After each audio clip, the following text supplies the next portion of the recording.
We never know where life will lead us or what may hinder us along the way. But while every day can feel like one big question mark, it doesn't have to.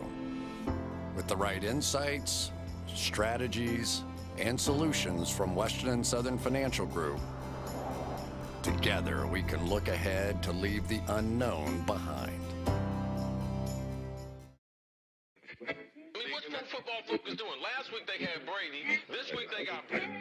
We're literally doing it differently from everybody else. As a matter of fact, moving forward from this point on, I will not make reference to PFF. Do you not understand that they are that way because you're Joe Flacco? And you just like to discredit things that people deserve credit for. That you can't possibly be expected to defend that. Talk about the game, Sam. So who cares about what people think about us? Yeah, I like football season, all the things that go with it.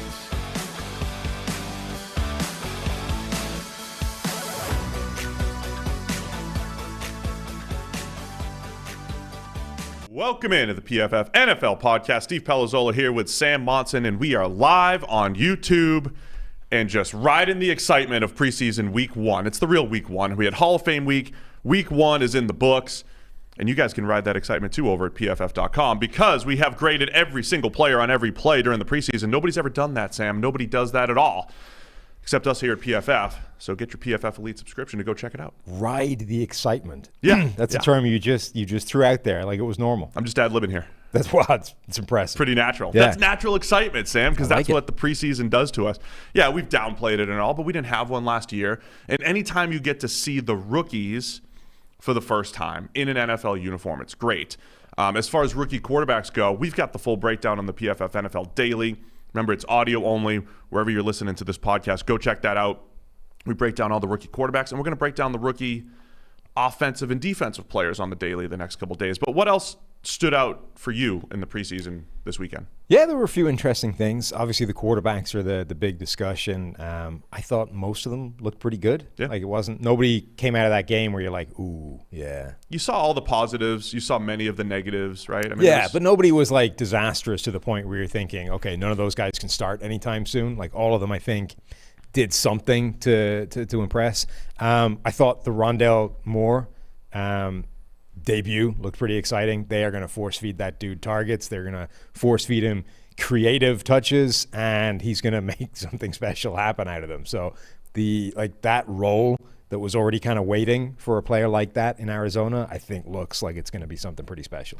The other thing that stood out to me, it wasn't just the rookie quarterback debuts. We saw Jordan Love's debut. Yeah. We saw Jacob Eason's debut. Two guys who were drafted in 2020, did not have a preseason to play. So our first real look at both of those guys, and they both looked good. Jacob Eason, we know Carson Wentz. We're going to talk about the Colts in a few minutes here because today's real show, what we're really doing here is previewing the AFC and NFC South. That is the show, but we just wanted to touch on the preseason a little bit because stuff happened.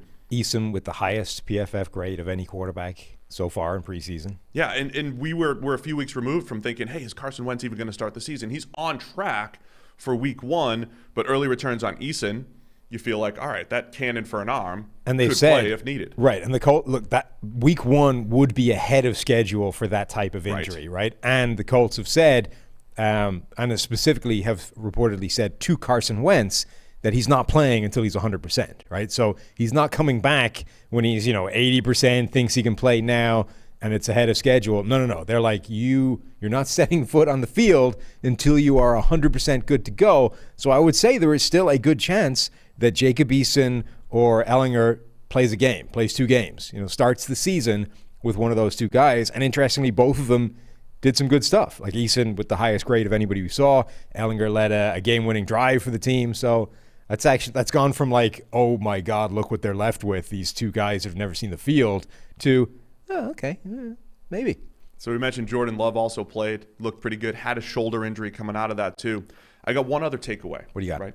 So one of the biggest offseason storylines, we have beat it to death here. It's the Steelers' offensive line, ranked 31st so far, or going into the season. However, through the very important two games, Hall of Fame game plus last week, their rookie offensive linemen have the highest grades in the league. So again, graded every single player on every play. Dan Moore is playing outstanding football, a middle round pick out of Texas A&M. He's been playing tackle. So if the Steelers can get some rookies to contribute and be, actually improve that offensive line, it could completely change that narrative. Also, don't forget that the highest graded guard in all of football through 2 preseason games is Kevin Dotson. There we go. So the Steelers' offensive lineman, maybe the guy who we were flipping the script. Maybe it doesn't matter, but flipping the script. We were raising, red flags a while ago because Mike Tomlin was taking shots about how he hadn't been working so far, and this is the guy that a lot of faith had been placed in. Once he's on the field, all is looking good. So anyway, for all of your preseason needs, it's pff.com. Literally nobody in the world can cover it the way we do because nobody's watched every snap the way we do. So if you do have PFF Elite, it's all a part of your Elite package. It's all a part of premium stats. You just go in there and you just change the filter over to the Hall of Fame or to the preseason. So today, we will get into the AFC South and the NFC South. If you are a fan of other teams, you're going to stick around. But the previous podcasts, we did cover all other 6 divisions. So this will wrap up our preseason previews. We hit on every other team over the last 3 podcasts, getting great feedback on that. The people love it. You can go and, if you're a Raiders fan or whatever it is, you go to the AFC West show and you just, click the Raiders button if you're on YouTube, or you could see the timestamp wherever you listen to the podcast. So you ready to go? Yeah. Get the timer going. We're going to stay efficient with all sorts of goodies and information. So let's start with the Jacksonville Jaguars.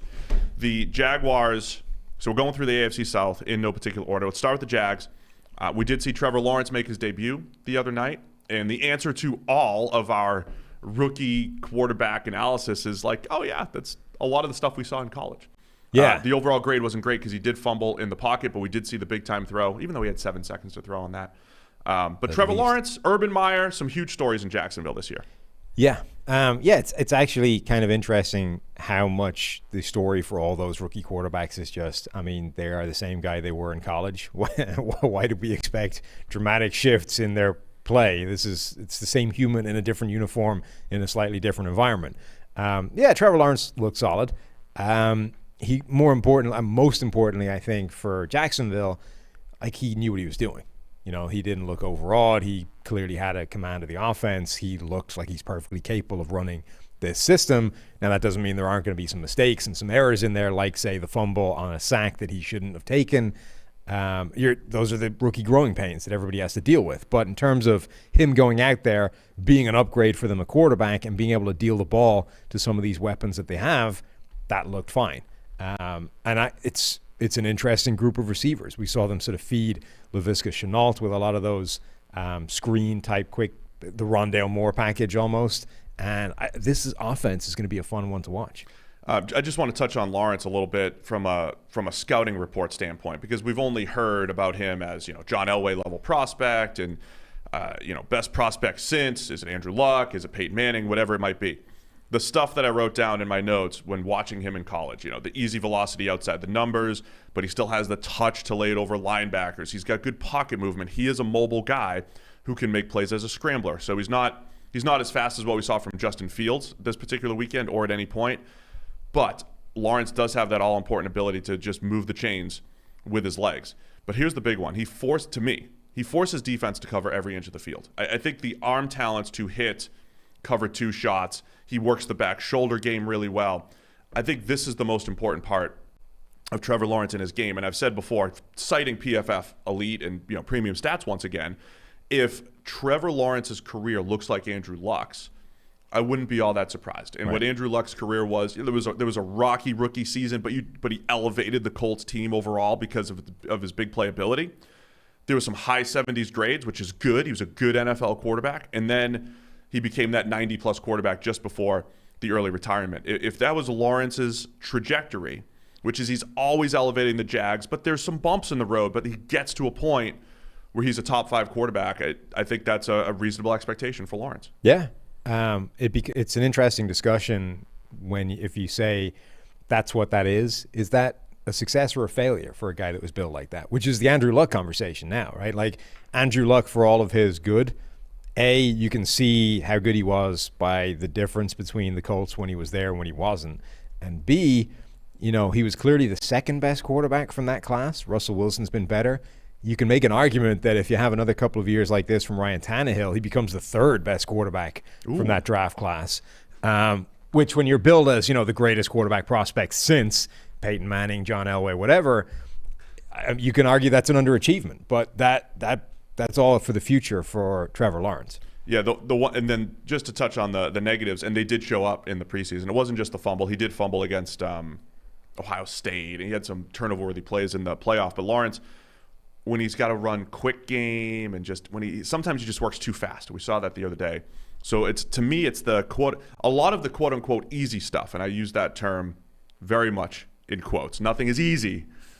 The Schlereth quotes. Nothing is easy in the NFL, but the stuff like just the 5-yard quick out or running quick game or quick footwork and you getting the ball out on time and accurate. Sometimes I think Lawrence needs to be a little bit better in that area. So what's the biggest question mark for this Jacksonville team? The biggest question mark, I think, is just the Urban Meyer factor. Does he adjust to the NFL?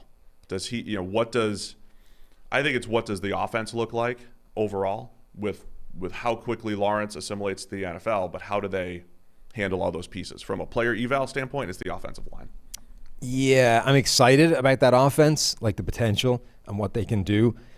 And they've been talking a good game in terms of all of these versatile weapons and guys that can become mismatch problems and all that kind of stuff.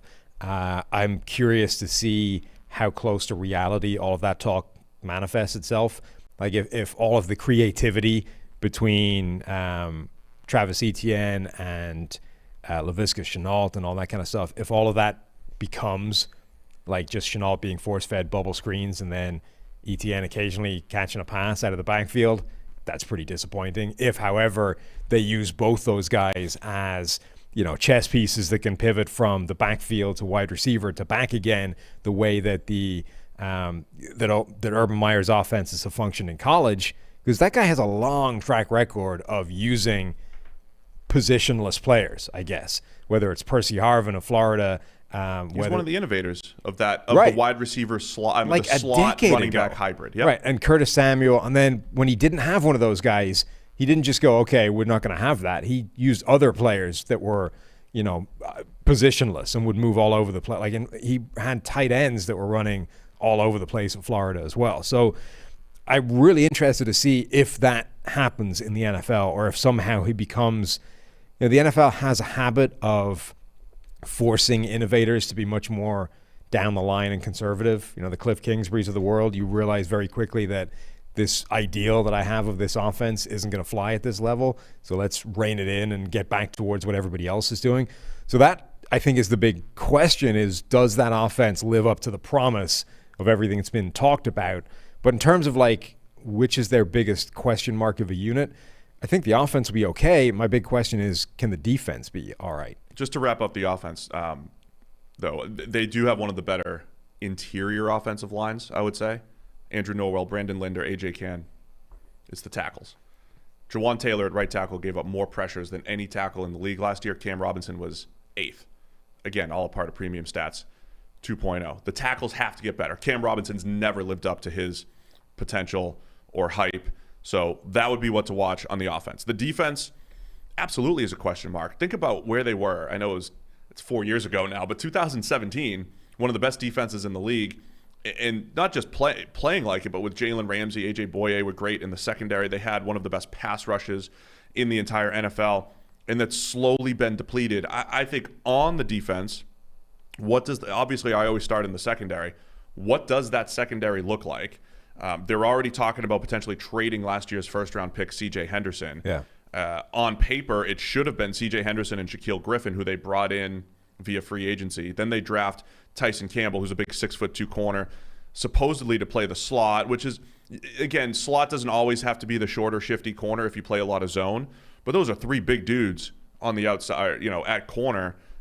We'll see if that remains the plan. So just how those pieces fit in the secondary, I think, is the biggest question. And then where does that pass rush come from? Yeah. I mean, they've thrown a lot of high draft picks at the pass rush in recent years, and none of those guys have panned out yet.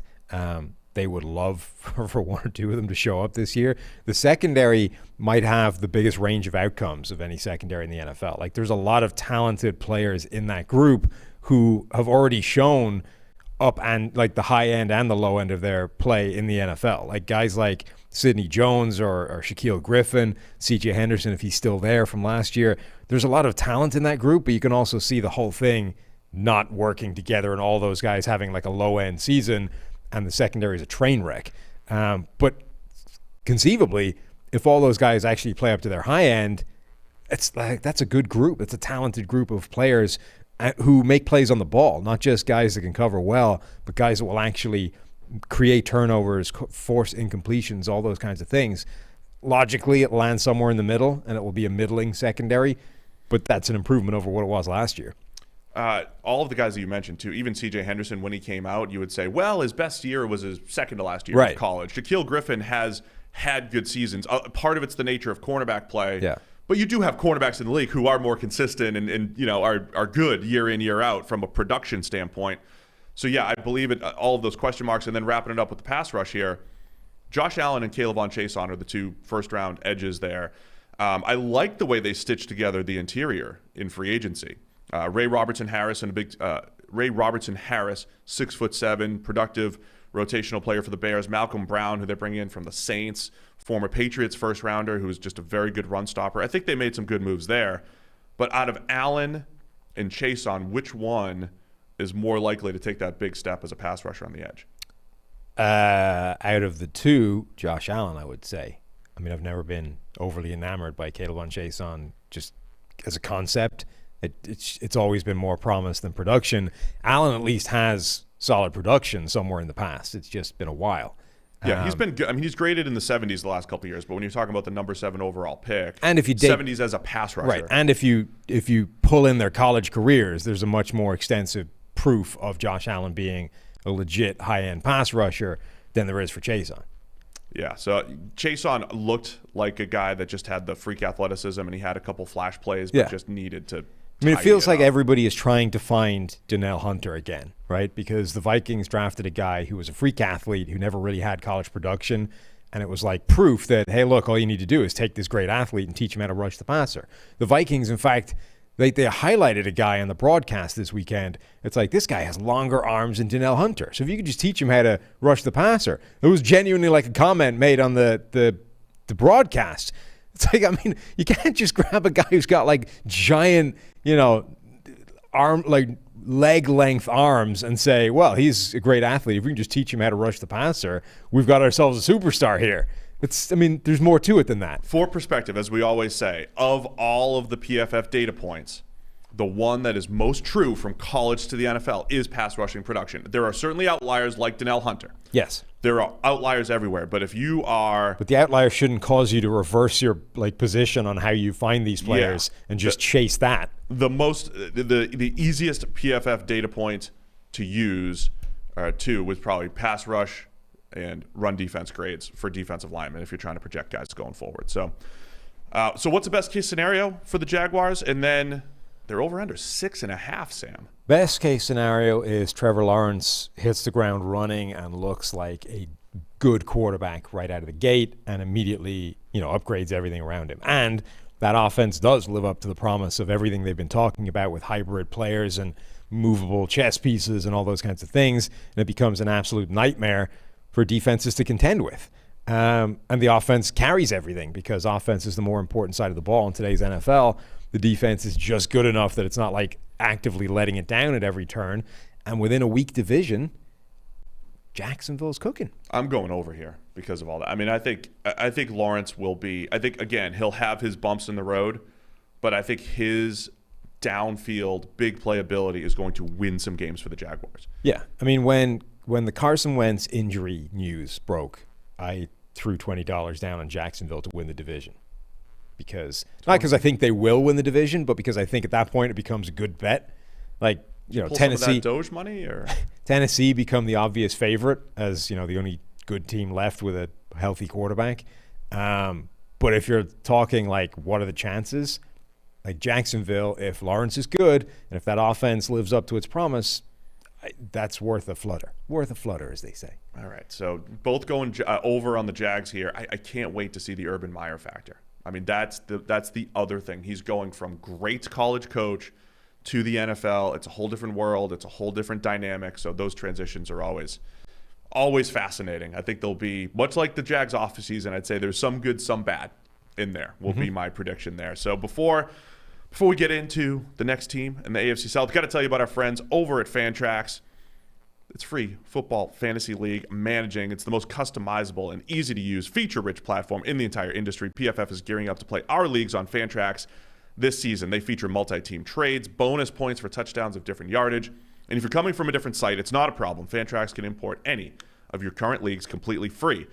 Create a free account now using promo code PFF at fantrax.com/PFF and get a chance to win a trip to any regular season game this year for you and your entire league, plus $6,000. Where would you want to go? It's promo code PFF at fantrax.com/PFF.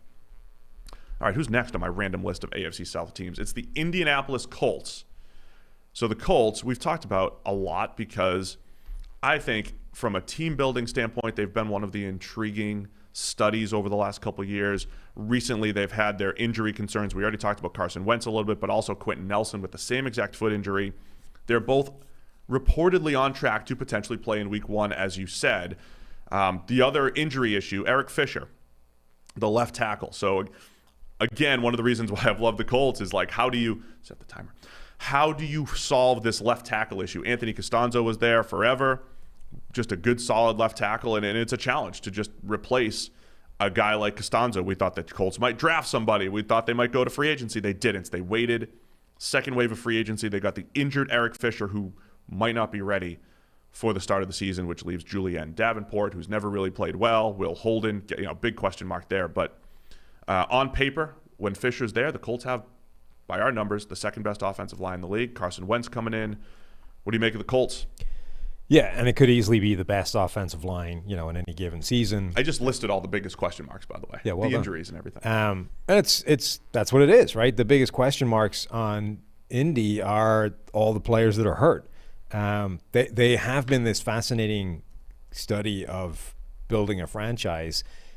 Chris Ballard, I think, rightly gets a ton of credit for what they've done. PFF Moo on Twitter, Timo Riska, has done some work sort of showing how well the Colts have drafted versus everybody else. They've been one of the best drafting teams in the NFL. But the two question marks there are, one, is that sustainable? Like, are they actually good enough at the whole scouting and evaluation process to consistently be amongst the best couple of teams in the NFL over an extended period of time? Or are they just riding the high side of variance on that kind of stuff? And B, what do you do when it comes to second contracts for everybody? Because it's one thing, like, if you actually do have an edge in terms of being able to evaluate better than everybody else, you're almost better off exploiting that. Well, you are better off exploiting that by not handing the giant second contracts to all these guys at non-valuable positions. Ooh, so that's the interesting dynamic, because as Timo has showed, nobody has that. Nobody is actually better at evaluating. Right. Now, but if they believe they are, which most people tend to, right? This idea of like everybody buys into their own hype. If you've had a run of drafting like a superstar, you think, yeah, we're just better at this than everybody else. We'll just go find another Richard Sherman in the fifth round. No, I don't think that would keep them from locking up Quentin Nelson and Darius Maybe not Leonard Nelson, and Braden but Smith. At some point, you can't keep throwing all of your cap at positions that don't really matter. But I think they would. So I think they look at, even the Browns, who were very analytically sound. They had some of their guardrails hit the internet a few years ago. Like, what do they believe in? They believe in paying blue chip players, right? So I could easily, obviously, Quentin Nelson we believe is a blue chip player. You could consider Darius Leonard a blue chip player. Never pass on the guys that are among the best at their position, even if the positional value isn't there. So I get it. I get the thought process. I also think I'm not going down the rabbit hole, but what an interesting discussion. Can people be self-aware enough and say, I've had this good 5-year run, should I continue it, right? So it's a great discussion point if you're in the draft room or if you're in the room trying to build a team. The biggest question, of course, though, has to be quarterback. Let's just cite, and we're not going to spend all our time just on quarterbacks. But even with Carson Wentz. With Carson Wentz, it is the biggest question mark, right? Carson Wentz's season with career, remember it, good rookie season, great second season, almost MVP, gets hurt at the end, Then he's a mid-tier average quarterback in 2018. By a grading standpoint, he's a mid-tier average quarterback in 2019, but the entire offense falls apart, so his production falls apart in the second half as well. And then last year, Carson Wentz was the worst starting quarterback in the NFL. Yeah. There wasn't a data point alive. There wasn't a film study or anything that pointed to Carson Wentz dropping to the worst quarterback in the league. He led the league in turnover-worthy plays despite getting benched in whenever it was, week 13. Yeah. They sat him down for the last month of the season, and he still led the league. Yeah, it was bad. In turnover-worthy plays. And there was no way of predicting that. So, of course, the biggest question mark. And so last year, for the 9 millionth time, drink here on the podcast, the first year that he did not have a top 10 offensive line. So if you're trying to cite reasons, it's like, okay, Carson Wentz for the first time in his career did not have a top 10 caliber offensive line protecting him. It shouldn't lead him to be the worst quarterback in the NFL. But again, the question is, I think the answer is he's a mid-tier quarterback. And what you saw is a peak, you saw a valley, but 3 years of his career he sat in the middle. That's the most likely outcome, a mid-tier quarterback, which is exactly what Phillip Rivers was last year. So theoretically, the Colts should get similar quarterback to last year, but with a lot more volatility. Could be higher, could be lower, because that's been the nature of Wentz's career. Volatility and less durability. Because now you've got to factor in Carson Wentz's injury history, which was already pretty extensive before. It's like, oh, look, there's a bone loose in his foot that's going to have to come out and cause him to be on the sideline 5 to 12 weeks. He already had a pretty extensive injury history that kind of got glossed over when we were all debating just the move generally. Indianapolis loading up and grabbing Carson Wentz, and that's the solution. I think there were a lot of justifiable reasons for making that move, given what the rest of the quarterback landscape looked like. But it did kind of, smooth over the idea of, this guy's been banged up a lot. And that has to factor into the idea of trading a first-round pick or a potential first-round pick to acquire him. So, yeah, I think the good news is that offensive line should be excellent. Even if Quentin Nelson misses a game or two, even if Eric Fisher misses a game or two, it might be a bumpy start, but then it'll come together. And for most of the season, the Colts should have one of the best offensive lines in the NFL. I think that is crucial to Carson Wentz's success when he's there. And then it's a case of, do they have enough when it comes to wide receiver help for him to actually be comfortable and play to a high level, throwing to capable receivers? T.Y. Hilton, Michael Pittman Jr., Paris Campbell, Zach Pascal. There's your top 4 wide receivers. Tight end, Mo Alley Cox. He had a great season last year. Jack Doyle's a good just underneath receiver. There's a lot of pretty good right there. Pittman could be a bit of a breakout candidate, the second-round pick from last year, big-bodied possession receiver who's got some juice. Paris Campbell was always a project coming out of Ohio State and is best in a number 3 or 4 role where it's kind of like N'Keal Harry, unless Harry has completely turned the corner for the Patriots. But it's a lot like N'Keal Harry, where you're going to scheme up plays for Paris Campbell with the hope that he was going to become a 1 or a 2. It's way too early even to say that that's the case. And T.Y. Hilton's just one of the better intermediate threats, that 10 to 19-yard level. Nothing screams, hey, defense, you got to stop this.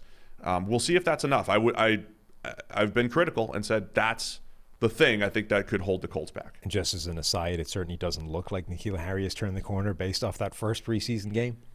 I mean, in training camp he had. Yeah, with 24 pass snaps was the most of any of their receivers. He had 1 target for 1 catch for 4 yards on a shallow crossing route that, just gets open as a matter of course.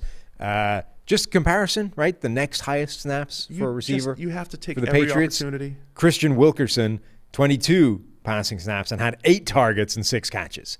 So there's no evidence yet that N'Keal Harry has in fact turned the corner. Receiver is a big question mark, I think, for the Colts. There's a scenario where you can sketch out this group and say, okay, there's enough to work with there, but you couldn't lean on it. And even a guy like Mo Alley Cox, who did have a great year last year, there's still a huge amount of room for him to just be used more. I mean, the dude didn't play that many snaps, despite being a genuine matchup nightmare for teams. It's come on, play him more. Michael Strahan. I don't know if that's the right pronunciation, but that's what I do here. The 7th-round pick out of Charleston. He did have a very good first preseason game. He's the wild card to keep an eye on. Freak athlete, 6'5", 226, 34-plus inch arms. He ran a 4.5 If we at just that teach him side. to rush the passer, we're in business. But like solid 3-cone. I mean, he moves really well, and you could kind of see a little clunky trying to catch the ball the other day, but he did have a nice high point, first down. Those are always the wild cards, right? If just a guy emerges, on paper the depth chart doesn't look great, but a guy like, it's a 7th round pick. I'm not saying you're banking on him, but it would take something like Strahan emerging and being far better even than expected, and paying off the Colts investment in a 6'5", 4.5 type of guy. Sure. I would love to see them ramp up the amount of targets that a guy like Mo Alley-Cox gets. He had 36 targets last year. That's less than Trey Burton had in that offense. Yeah, and he's 267 and looks like a receiver sometimes it's the way he three plays. more than Jack Doyle had. There's no reason that guy can't have 75-plus targets in a season. You just need to play him more. This is why I think the Colts are one of the most fascinating studies, because a guy like Mo Alley-Cox on the roster, Strahan in the 7th round. Defensively, they got a guy like Darius Leonard who's got length and speed. They did the same thing with Bobby Okereke at linebacker. Grover Stewart, just a big monster at defensive tackle. They've gotten a lot of really good athletes from small schools, from all over the place, and they're finding productive players at the NFL level. Defensively, Colts had one of the worst pass rush grades in the NFL last year, so they addressed it with their first 2 draft picks. So as much as we've talked about the offense and their line and all that, the defense comes with questions as well. The biggest one, I think, being the pass rush. Yeah, and how Kwity Paye plays right off the bat is going to be interesting. They're moving him around the formation a lot more and asking him to play all over the place. That's going to be interesting to see. Obviously, the reports so far have been how impressed everybody is at how quickly he's picking it up and all those kinds of things, but, we'll see. The other thing the Colts have done defensively, zone-heavy scheme where they have protected their cornerbacks a little bit. So Xavier Rhodes comes in and really bounces back after his career was just going just south. Mm-hmm. Rocky Sin, first, second rounder a couple years ago. He's been up and down. TJ Carey. So it's not, Kenny Moore's been a good, solid slot corner, but it's not the best cornerback room in the NFL. But schematically, zone-heavy system, they've done a good job there. Julian Blackman and Kerry Willis have been solid safeties for them as well. So it's a lot of good and solid, and their stars are at guard and at linebacker, and it's a good roster. But we'll see if Wentz can elevate them, because they were a playoff team last year, and if they need to be elevated to win a playoff game this year. So what is their best case scenario? What's their ceiling? I think it's Wentz turns back the clock a little bit. I don't think he has to play like a top 10 quarterback necessarily, but he's a big arm dude who can get the ball down the field. Right. And I think you hit the high end of Wentz's volatility. The defense continues to make plays. The rookie pass rushers come together. And, for all we talk about the playmakers, they were about a mid-tier unit last year. Get one of those guys to emerge. Michael Pittman emerges, or somebody emerges to really elevate that unit. Over-under's 9. I mean, I think the important thing is that I don't think MVP caliber 2017 Wentz, I don't think that's even in their best case scenario. I just don't think that's attainable. Like, that was a freak run that is just not going to happen again. And even Frank Reich, when he was talking about, there's still a good quarterback there in Carson Wentz, was talking about his 2019 tape, not his 2017 tape. I think there's almost an acceptance that year was lightning in a bottle, and that's not coming again. So if you get 2019 Carson Wentz, the caliber of player he was that year, I think you're okay. Your quarterback position is fine. If he plays slightly better than that, that's probably their best case scenario. The offensive line is good, provides a great footing for Jonathan Taylor and the running backs to have incredible production. And then Michael Pittman takes that step forward, somewhere in that offense, there's enough playmakers for them to keep ticking. And their best case scenario is, they keep pace with the Titans and they challenge for that division and make the playoffs. I don't see them going much beyond that. Yeah, they would need a few other pieces to get better if they're going to make go to the AFC Championship or make a legitimate run. Even if you're looking for best case scenario, it's tough to envisage how they beat teams like Kansas City, even Cleveland, in the playoffs once they get there. I think the Colts have built a roster. The way the Titans were a couple years ago, the 9-7 Mariotas, they've built this team that's a 9 or 10 win team on a 17-game schedule every year. I think just a good solid team. But We'll see if they can get over that hump. 9. So that sets us. The over/under is at 9. Right about what I think they are. So good job again. By the way, DraftKings supplying all of these lines for us. The over/under is 9 at DraftKings. Where are you going? Over 9. Maybe. I'll say. Oh man, I want to say over. I really like a lot of what they've done. I'll say over, but man, the injury stuff really scares me. I mean, I think 10-7 is a realistic Colts season. Yeah, they were an 11-win side last year with Phillip Rivers, who wasn't. I mean, Phillip Rivers was okay.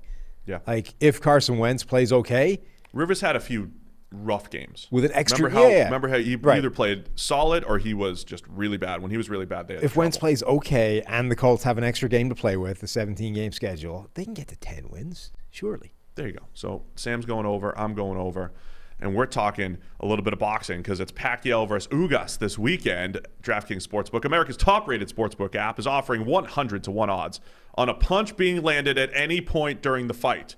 Did you hear that? That's right.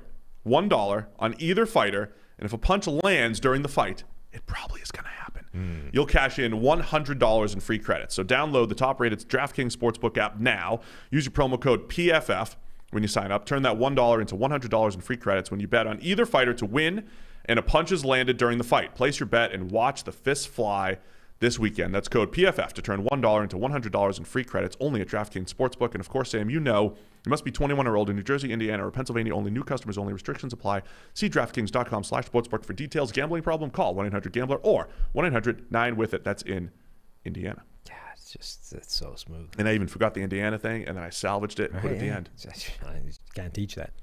If anybody needs a voice actor.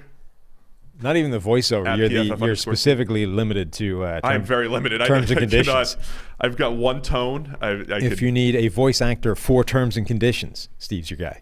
I have overtaken George as the best terms and conditions guy in the Nicely done. I mean, it's a long road to get there, but you stuck it in. You kept grinding just day after day. Just get better one day at a time. I like having him as our Western Southern terms and conditions guy, though. All right, Tennessee Titans. Let's talk about the Titans. What a fascinating offseason the Titans had. I mean, if you go back and listen to us in February or March after free agency hit, the Titans had as many question marks remaining as any team.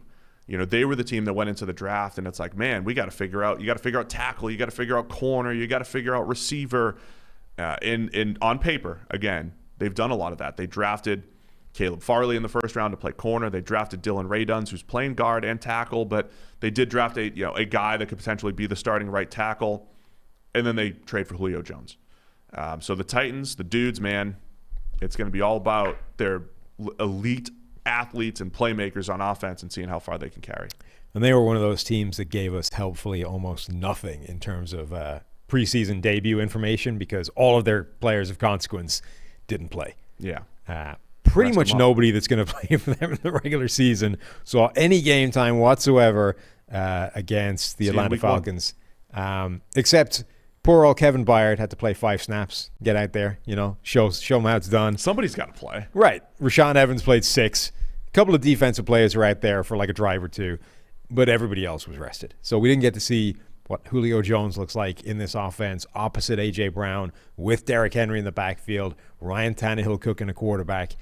That's the interesting thing is how much can Julio Jones on his own enhance the qualities of everybody else on that offense? Because, when Corey Davis emerged last year, I think it was largely because A.J. Brown has become such a dominant playmaker in his own right that suddenly Corey Davis gets almost no attention whatsoever. And if you're not paying any attention to Corey Davis, he's good enough to show up and have big games and over a course of a season be one of the most efficient receivers in the NFL in terms of yards per route run and all those kinds of things.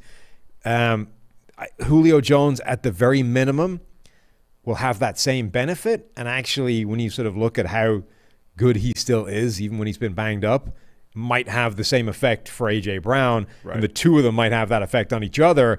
Like, him arriving in this offense has a chance to make this thing insanely good versus even what it was last year. Look, should they be called the Tennessee Outliers? The team that outliers. Just because Derrick Henry the more we've studied running backs and said, okay, maybe predicting running back play is still just all over the place, right? But looking back, what Derrick Henry has done above and beyond his offensive line. And by the way, his line, because there were some questions about where we ranked the Titans as an offensive line. They're middle of the pack for us. They had one of the worst pass blocking grades last year. Yes, they had some injuries. They had one of the better run blocking grades. But Henry has been excellent as a pure runner. Tannehill, really, his career is an outlier. He's a guy that's a 75 PFF type of quarterback who's been above 90 over the last 2 years. Maybe, and then they lose Arthur Smith to Atlanta as the new head coach there. Does that, how does that affect the offense? An offense that was so play action driven and does like to run the ball, but opens up things in the passing game. I can't wait to see it, man, because A.J. Brown is definitely one of those guys that completely elevates everybody around him. There are a handful of receivers around the league. Julio's one of them, that when you put him out there, it makes everything better. So now the Titans have two of those guys. Yeah. And the most productive running back after contact the last couple of years in Henry, right up there with Nick Chubb. It's going to be fascinating to watch because it's not a depth play. It is just high end. The Titans have some of the best players at receiver and running back and one of the most efficient quarterbacks over the last couple of years. Yeah, they're this fascinating case study of what happens if your offense is built around like three guys that are just physically unstoppable. And a quarterback that's good enough to just get the ball to where it's supposed to be. Almost nobody else in the NFL has built a system that way for good reason. A, it's incredibly difficult to find those people, and B, you're saddled with this idea of, well, if any of them gets hurt, we're screwed. But do you just bank on none of them getting hurt ever? It's like that quote that's my pinned tweet about Peyton Manning. Tom Moore was once asked why Peyton Manning's backups didn't get more reps in practice, and he was like, guys, if 18 goes down, we're F-bomb, and we don't practice the F-bomb here. We don't practice that. That's basically it, right? The Titans are saying, okay, if we lose any one of these guys, we're screwed. But what's the point? That's just the way we've built this offense. So let's see what a combination of Derrick Henry, Julio Jones, and A.J. Brown can achieve as long as we have a quarterback to just get them the ball. On paper, it looks like the third wide receiver spot is a big question for the Titans. Chester Rogers, Marcus Johnson, Josh Reynolds is in, and Reynolds could be a good three there. Does it even matter? Are they going to be a team that is so dependent on two wide receiver sets? Even tight end, though, you lose Jonnu Smith, Anthony Ferkser, and Jeff Swaim, and Luke Stalker are all on the depth chart there. Ferkser's he's another guy that I think might benefit here. He might be the third best target on this team, Ferkser, who can shift you against man coverage, H-back type. But overall, the offense was number 2 in EPA per play last year. And for as much as we love to talk about the Titans offense, they were 28th in EPA per play allowed defensively, number 30 from a pass rushing standpoint. A lot of disappointment in bringing Jadeveon Clowney in, a lot of excitement bringing in Bud Dupree to pair him with Harold Landry. Can this defense actually get better? I think is the bigger question, because the Titans for a while were just one of those teams that was deep in the secondary. Just 3 good, solid corners, Malcolm Butler, Adoree Jackson. They had Logan Ryan for a while. Completely different back there. Completely different. The Titans have to get better defensively this year. They do. I don't think that the number 3 receiver matters almost at all. That guy was Adam Humphries last year, and Humphries is a pretty good third receiver, a pretty good slot receiver. Humphries had 33 targets. Yeah. They went, A.J. Brown had 101, Corey Davis had 90, and the next guy up was Adam Humphries at 33 in terms of wide receivers. The 2 tight ends had 60 and 50. So they're not going to rely that much on the third receiver. They don't care. It's a guy who's going to get a few schemed up targets and a few plays where they're just open. But it's about what A.J. Brown and Julio Jones get, and they don't really care what happens beyond that. Losing Jonnu Smith, sure, I think that is a blow, but Ferkser is still there. Ferkser was pretty much as big a part of the offense last year as Jonnu Smith was, and either his targets get scaled up or the next guy just gets a slightly lower role, and they make up for that by the fact that Julio Jones is there.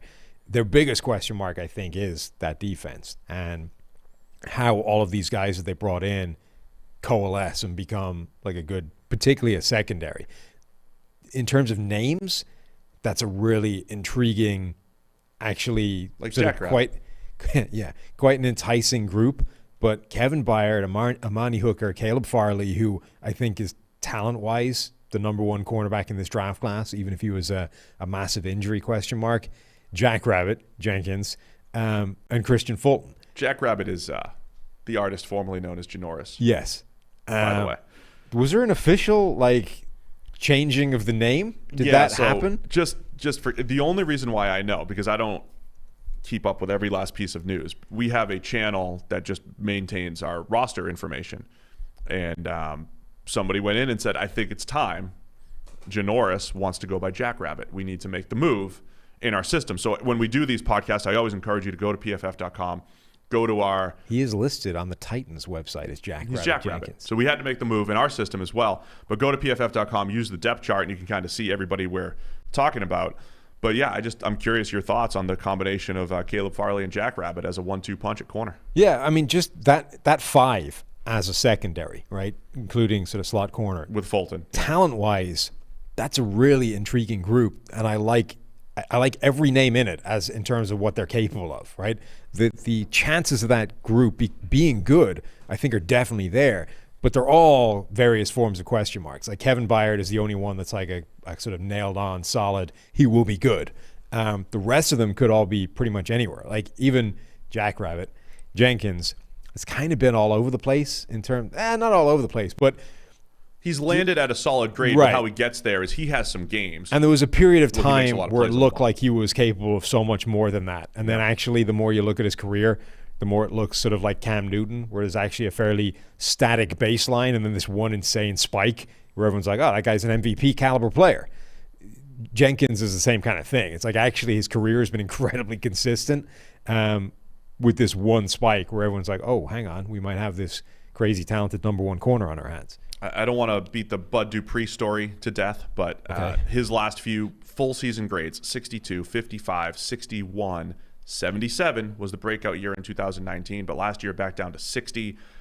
Again, Bud has always had high sack totals. He plays the game hard. He always has a lot of cleanup pressures. I mean, he works really hard. I don't think he just doesn't win one-on-ones a lot. And so that is a perfect fit for where he came from, which is the Steelers. If the Titans are expecting him to come in and win one-on-ones, even at a higher rate than Jadeveon Clowney did last year, it might not happen. And Harold Landry hasn't been much better. I was going to say, on the other side. Perhaps a better comparison is Harold Landry, whose career so far has been a fairly obvious disappointment. If Bud Dupree had a better pass rushing performance than Harold Landry this year, it would be an upgrade over his career baseline. That's the difference in perception is absolutely insane based off essentially just the environment around them. Like Harold Landry has been stuck having to be the guy in Tennessee, and because he hasn't been, it's like, well, that guy's is basically a draft bust. But Dupree has been as bad, if not worse, but he's in an environment where he never has to win one-on-ones. He's got 5 other guys, all of whom can win one-on-ones, so he gets a ton of cleanup pressure and sacks and production. That's like, oh, Bud Dupree's a legit pass rusher right there. The one thing in Bud Dupree's favor is he does rush against left tackles a lot, which is usually more difficult. The best pass protectors generally at left tackle. But it's not a complete pass. But those guys got to play. Harold Landry, Bud Dupree got to create pressure. Jeffrey Simmons is the only guy that's been consistently good that's lining up on the interior, 83 grade last year. And they need, linebacker Jayon Brown to be healthy again, one of the better coverage linebackers in the NFL when healthy. All I know is this defense has a lot of what ifs, but again, that secondary is intriguing, as you said. I think there's a chance that they're just better than they were last year. The pass rush could be better just by default. Yeah. Being that low, it could certainly be better. The over-under for the Titans is identical to the Colts. It's at 9. The big question is that secondary. It feels a lot like Cleveland's secondary, which is like I like every player that's been added to it individually. The question is, how does it all go together year one? Will they all play well? And the chances are they won't. Like there'll be some distribution of some guys hit, some guys don't.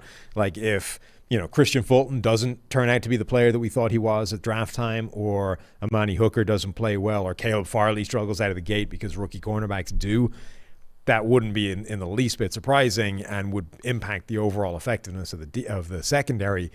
But I think that is their big question mark. And if it comes out as being slightly above average, or even just average, it's a big step forward over where it was last year, where the defense was like actively hampering the entire team. Todd Overall, Downing got to be over. Todd Downing takes over the play calling too. We see this a lot around the league. You get a play caller who leaves, who left just a very positive impression, like Arthur Smith. You have somebody else who just has a history of being a coordinator, has had his some good and some bad. Can you replicate what Arthur Smith did with the play action heavy system and the efficient run game and the whole thing? So there are questions for the Titans, certainly. Over-under's 9. Again, same thing as the Titans. Over. As the Colts. So we're going over on all 3. I want to lean over too. I mean, don't worry, we're going to hammer the under on the Texans. Don't worry. Whatever it is. Whatever. Doesn't matter. It's a half a game Under. So yeah, that's it. I mean, they're a better team than that. They'll win double-digit games. All right, hammering the over on the Titans as well. All right, let's wrap up the AFC South with the Houston Texans. We're not going to need a full 15 minutes for this. You want to give them 5 minutes? Unless you want 15 minutes of just abuse. Houston fans do not want to even preview this season. What's their biggest question mark, Steve? When they're going to end training camp. I think it's the biggest question mark. I think that's hilarious. There were of all the tactical moves that the Texans have made, and they've made a lot this year. They added like 900 players to their roster. And when I look at their roster, our depth chart here, it's a whole sea of red and orange and yellow. So they the Deshaun Watson thing has become such a headache for them that they legitimately petitioned the NFL to basically just stop training camp.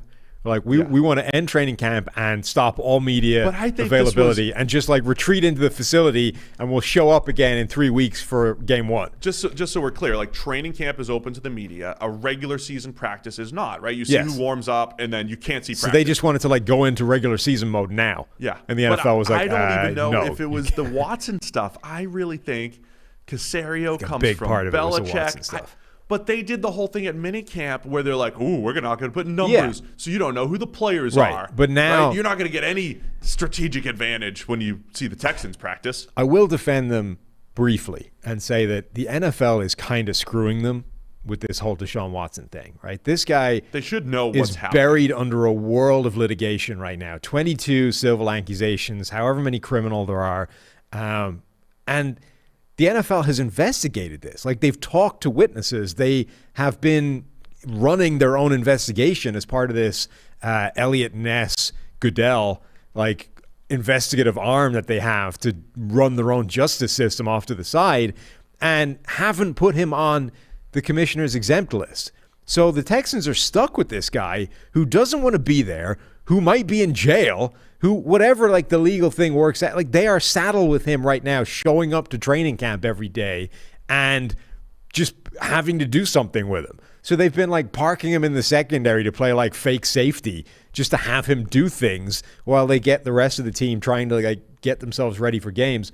All the while, the media films him showing up. They film every moment of his life, to the point where he's, starting to talk to these guys as he walks in. Why are you filming me every day? It's the same thing. I walk in here. But so if you're Houston, you can kind of understand that, come on, throw us a bone here. This is an awkward situation that would be largely resolved if if this guy was put on the exempt list and we could get rid of him off to the side properly. Instead, they're kind of stuck with, what the hell do you do with a theoretically franchise quarterback who you want no part of and wants no part of you, but you have no mechanism for getting rid of him?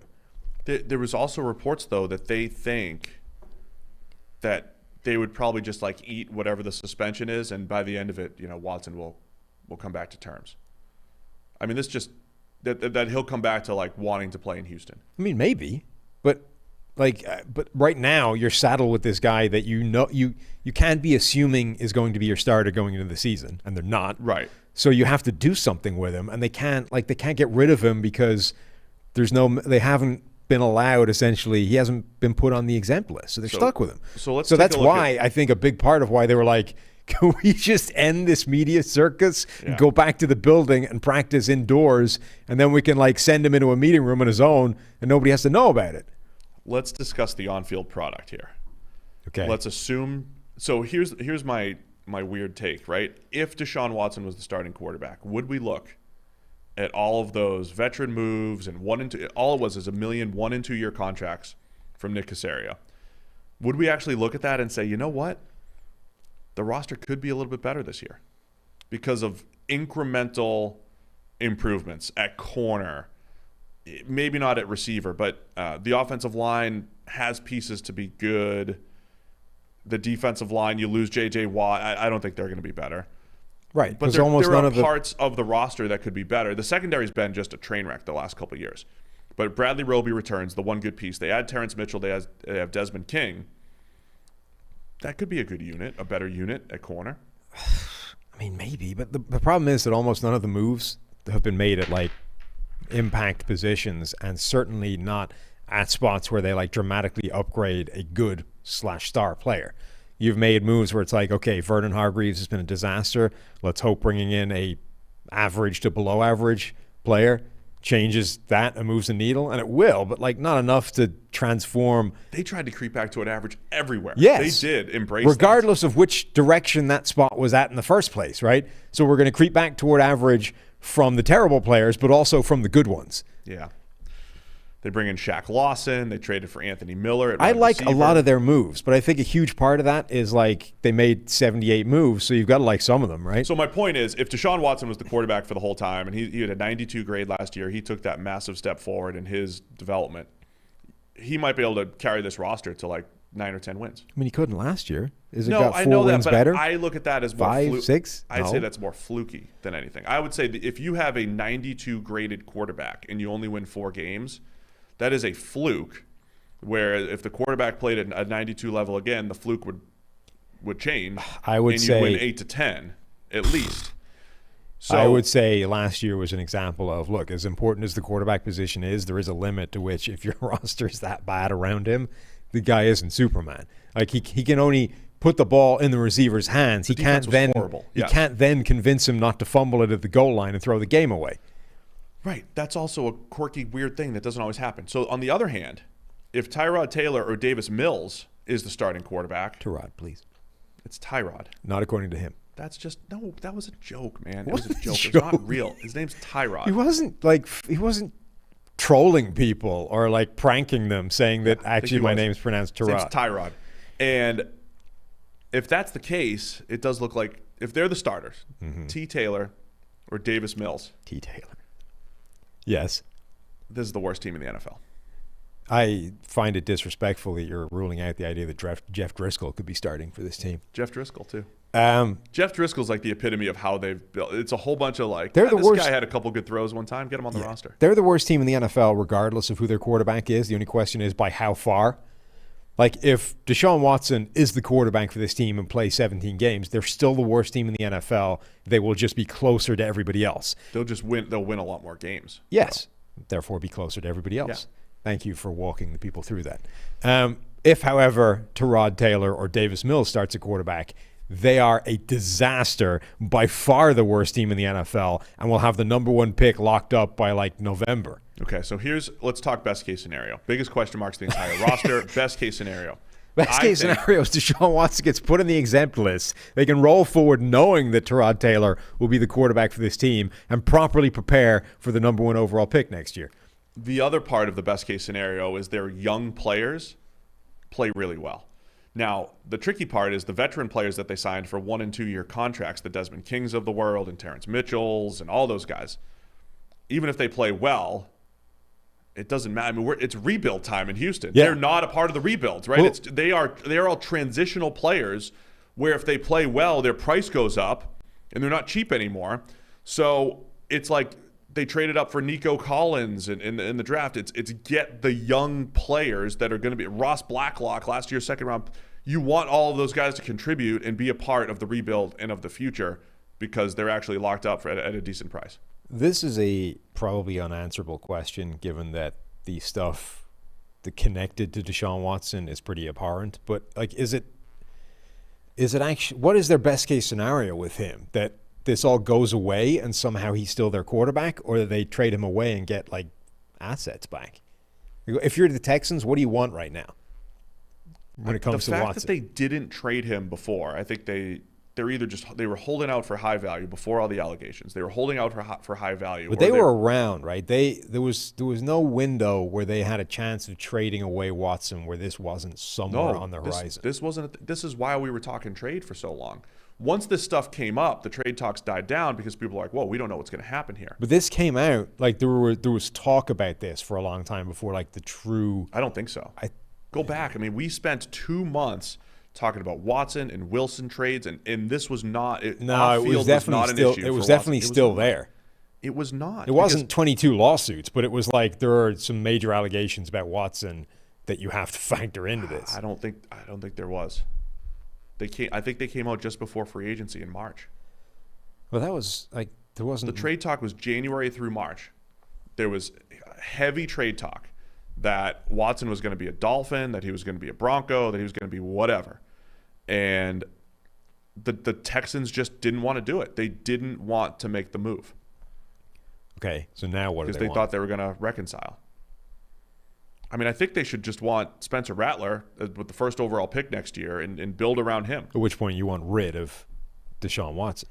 Yeah. You want to get whatever you can for him. I think I would maximize the value as much as possible. Like their best case scenario is somehow the Watson stuff gets parked properly to the side. He gets on the exempt list. They can move on with Tyrod Taylor at quarterback. And then a higher percentage than looks possible of the short-term low-risk gambles that they've taken with all these players they brought in actually turn out to be parts of the future. So, like, some of the moves that I really like Kevin Pierre-Louis has come in to play linebacker.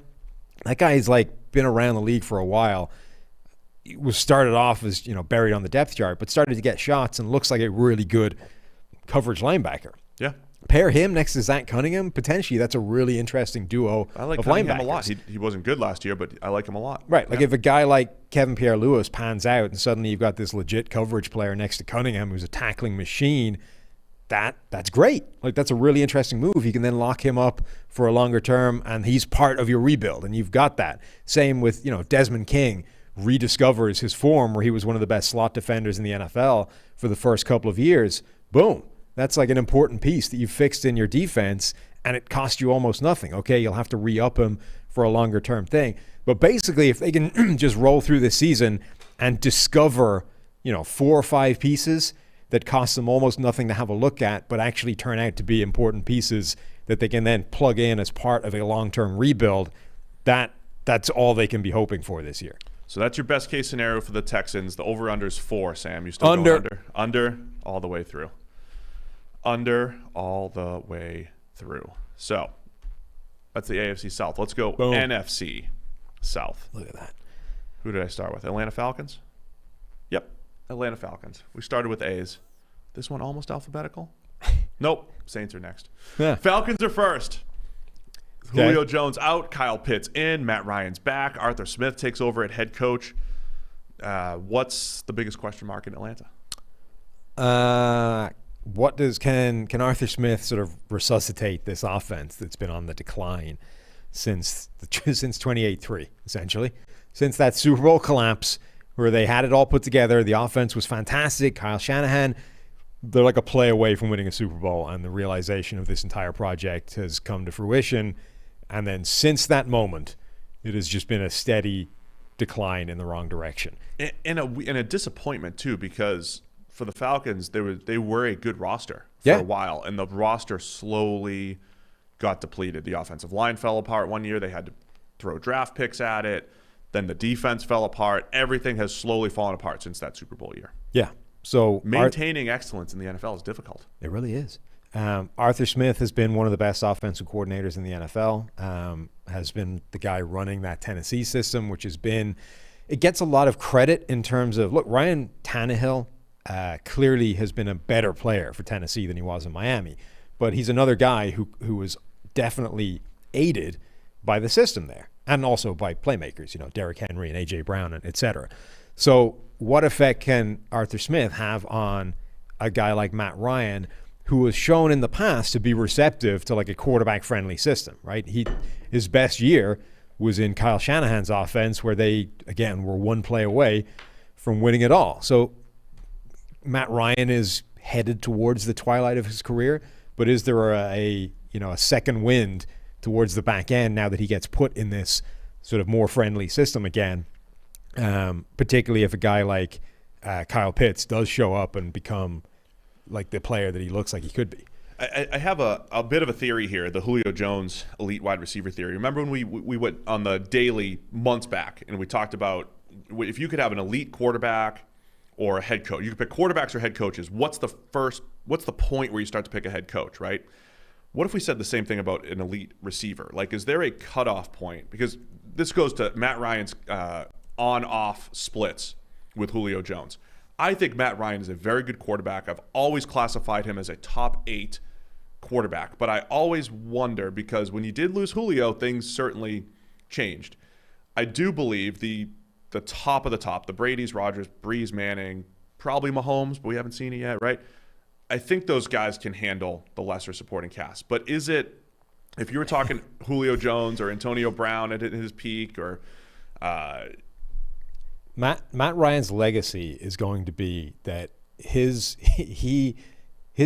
performance has always been the inflection point at which point the rules change in every scenario. It really is, right? I think he's a tier 2 quarterback. I think he's above tier 3. But he's that point. He is the pivot point at which where all of the rules for elite quarterbacks and their relationship with coaches or receivers or offensive line, everything changes at Matt Ryan. That will be that guy's legacy, that he was an incredibly good player, but he was the inflection point at which stage all of the graphs for the relationship between elite quarterbacks and everything else shift at Matt Ryan, because he's that step down. Because his play, look, I mean, every quarterback's play will elevate theoretically with a Julio or with a Kyle Shanahan. The problem is, though, without Julio stuff, and it's not always fair too, because when you lose your elite receiver, chances are your team hasn't built, like your team building assumes Julio Jones is there. It's not completely fair, because other quarterbacks have, say, Keenan Allen or whatever other number 1 wide receiver, T.Y. Hilton or whoever it is. Anyway, that's always what I think about with Matt Ryan. So Kyle Pitts will come in and steal some of those targets, and reportedly he's looking great at camp. Calvin Ridley's another fantastic receiver. But in today's NFL, I know they couldn't afford Julio Jones, but if they had Julio and Calvin Ridley and Kyle Pitts, that's how you win in today's NFL. Go cover these guys. We're going to score 30. Good luck. Yeah, it is a little bit unfortunate that you're like, hey, we're bringing in Arthur Smith. He's this great offensive mind. He's going to elevate us back to those Super Bowl levels when it comes to the offense.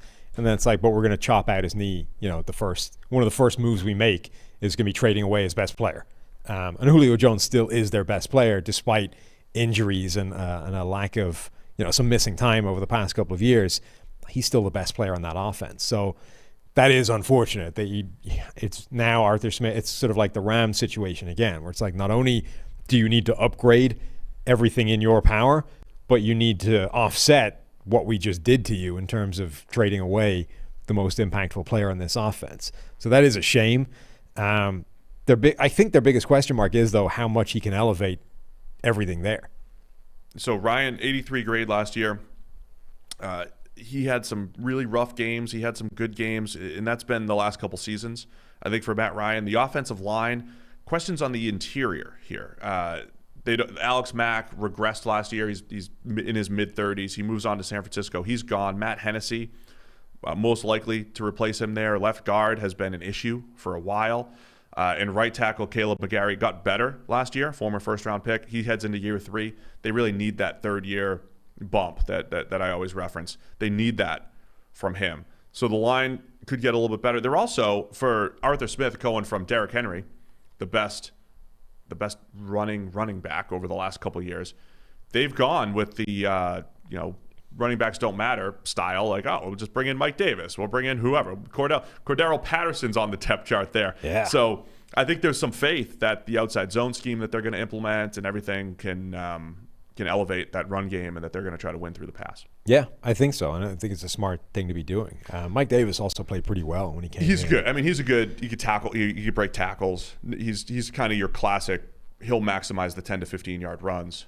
Don't know if he'll take any of the house. Right. And then the other big question mark is, like, how is that defense going to That's what I wanted to get to. Terrible. What a mess they were the last couple of years. Dean Pease is there. I mean, so you're going from the old school now. You're going from the Seattle cover 3, Dan Quinn, very consistent, same coverage every single week. Let's master it, to Pease, who's done a good job with the Ravens, with the Titans, kind of scheming up pressure, a lot of 5-man rushes, and I think they need that. I mean, it's Grady Jarrett who can rush the passer, and not a whole lot else on that defensive line. Dante Fowler, I think they overpaid for Fowler after he had his Aaron Donald career-high sack total in 2019. They don't have a whole lot of guys that you could just trust winning one-on-one up front, and then the secondary, even bigger question mark maybe even than the defensive line. Yeah, it really is. I mean, it's Grady Jarrett, and who the hell else is going to show up? I think you should expect Deion Jones to get back to being something like his best, but I don't think it's a coincidence that like his decline has come in tandem with like everything around him falling apart. Like Deion Jones' job is more difficult when the players around him are bad than it is when they're good. So Grady Jarrett has been the one superstar that's been able to show up, whatever. His job, I think it's easier for an interior defensive lineman to do that than it is for a linebacker. Like the linebacker's job is already amongst the hardest in the NFL. It gets made exponentially more difficult when the players around you suck and you have to try and make up for other people's failings.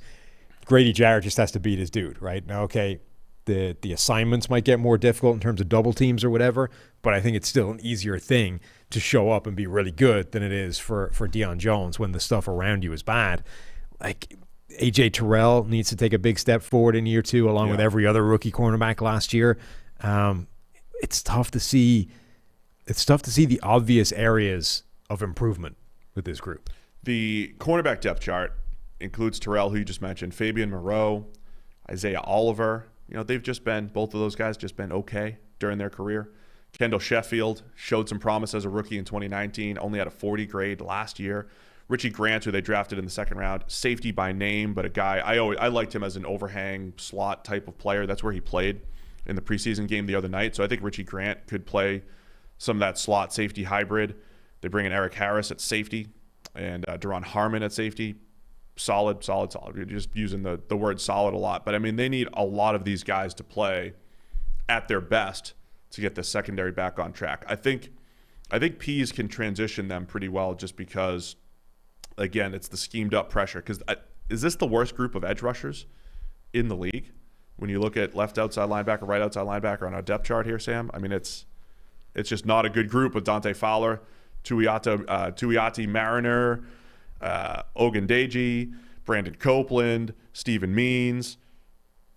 It's not a whole bunch of guys who have rushed the passer at a high level in the NFL. So a lot of pressure, I think, on Dean Pease to figure out a way to pressure the quarterback. Right, and the Dante Fowler thing, we saw coming when he went from the Rams anywhere else. It's like, well, you should expect a significant downturn in his production now that he no longer has Aaron Donald to play next to. Okay, Grady Jarrett is a really good player, but I think that's pretty indicative of the difference between a really good player and a freak in Aaron Donald. Like, it's another piece of data where we're saying, look, the difference between Aaron Donald and the next guy is not the same as the difference between that next guy and a guy beneath him. Like, Donald is off in his own freaking world of unplayable.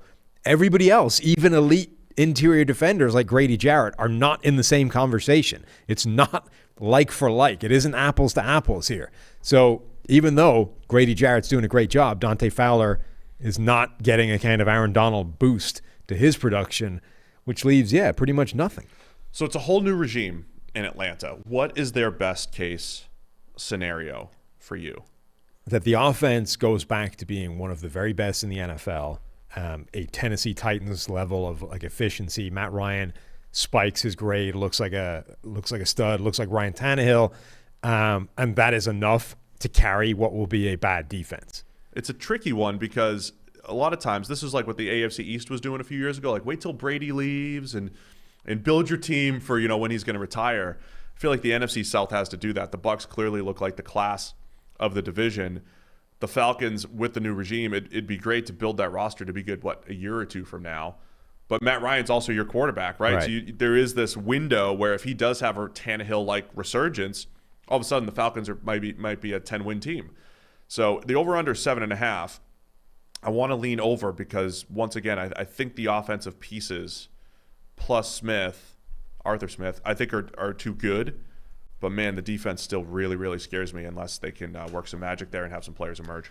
Yeah, I mean, I think the realistic sort of best-case scenario has to be that this defense will be bad, but that the offense will be good enough to carry it. I mean, there's also, how much can a shift in defensive scheme, how much can it make up for, the lack of talent? Like it does change stuff. things. Eric Eager's done some work that just says, if for nothing else, just the scheme change will sometimes lead to a little bit more production defensively.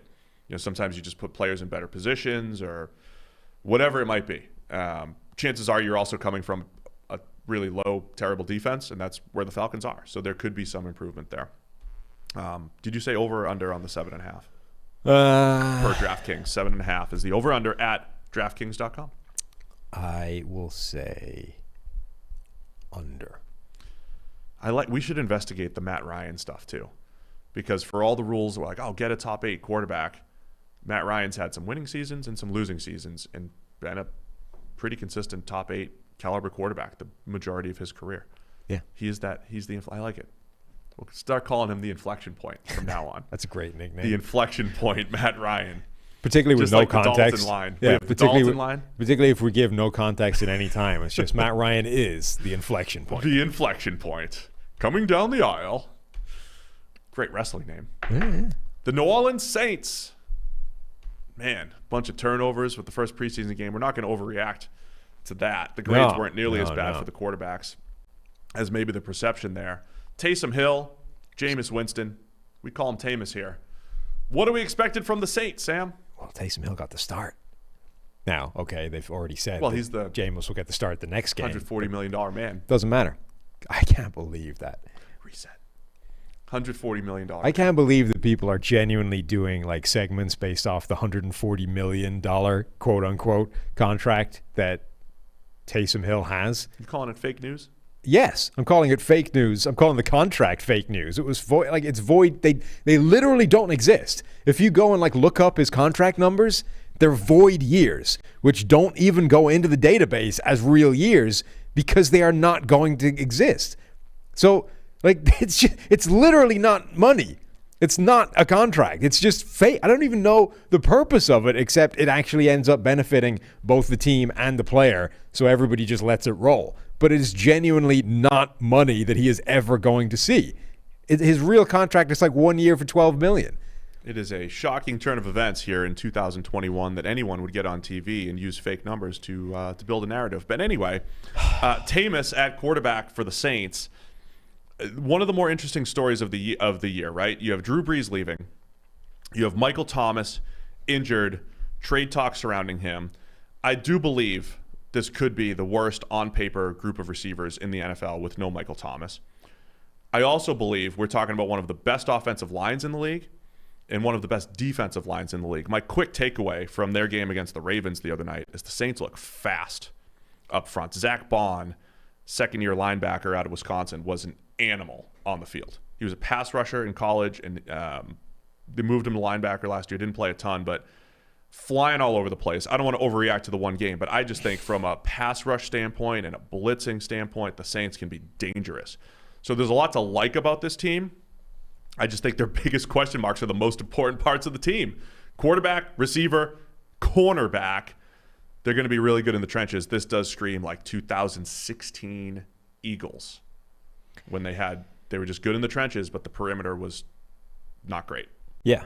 I mean, I think the Saints, they get a lot of crap because of the way that they approach the salary cap, right? For example, Taysom Hill's mythical make-believe contract. And it's always like, the Saints are going to go through salary cap hell, and it's going to be it doesn't really happen, right? Like they always figure it out. This idea that they're already like $150 million over the cap or whatever next year, and sooner or later you're going to have to pay the piper. You're not, because the whole point is this is the way they do things, right? You max out the credit card, and then next year you pay off the credit card and you start all over again. So they cleared like $100 million worth of cap space this season. Now, it's not to say it's without consequence. It means that every year you have to dump a bunch of players from your roster that other teams would generally keep. But you do that, you clear the space, and then you go and you bring in a bunch more veterans, right? And you play the game that way. So the Saints are still a good team. Like, it isn't that oh, Drew Brees is gone now. Now we're having to live through the ramifications of the kicking the can down the road that they've done for the past few years of Drew Brees.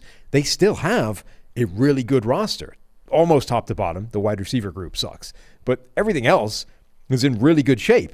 Now, the problem is Drew Brees could make do without a lot of good receivers to throw to. Can a combination or one or the other of Taysom Hill and Jameis Winston do that? The answer is almost certainly no. And then it's like, well, then you have the further question of, can the offense even look the same for these two guys? If not, which one do you want to roll with? Because you can't just flip, you can't just change week to week because the entire system will have to change. Or is there some combination that you can use both of them in a weird and creative Bill Walshian manner, where you have like an end zone or a red zone quarterback and a between the 20s quarterback, or just generally, like, what does this offense look like with either one of these guys, and which one are you going to pick? We talked about the Patriots quarterback decision with Cam Newton versus Mac Jones, right?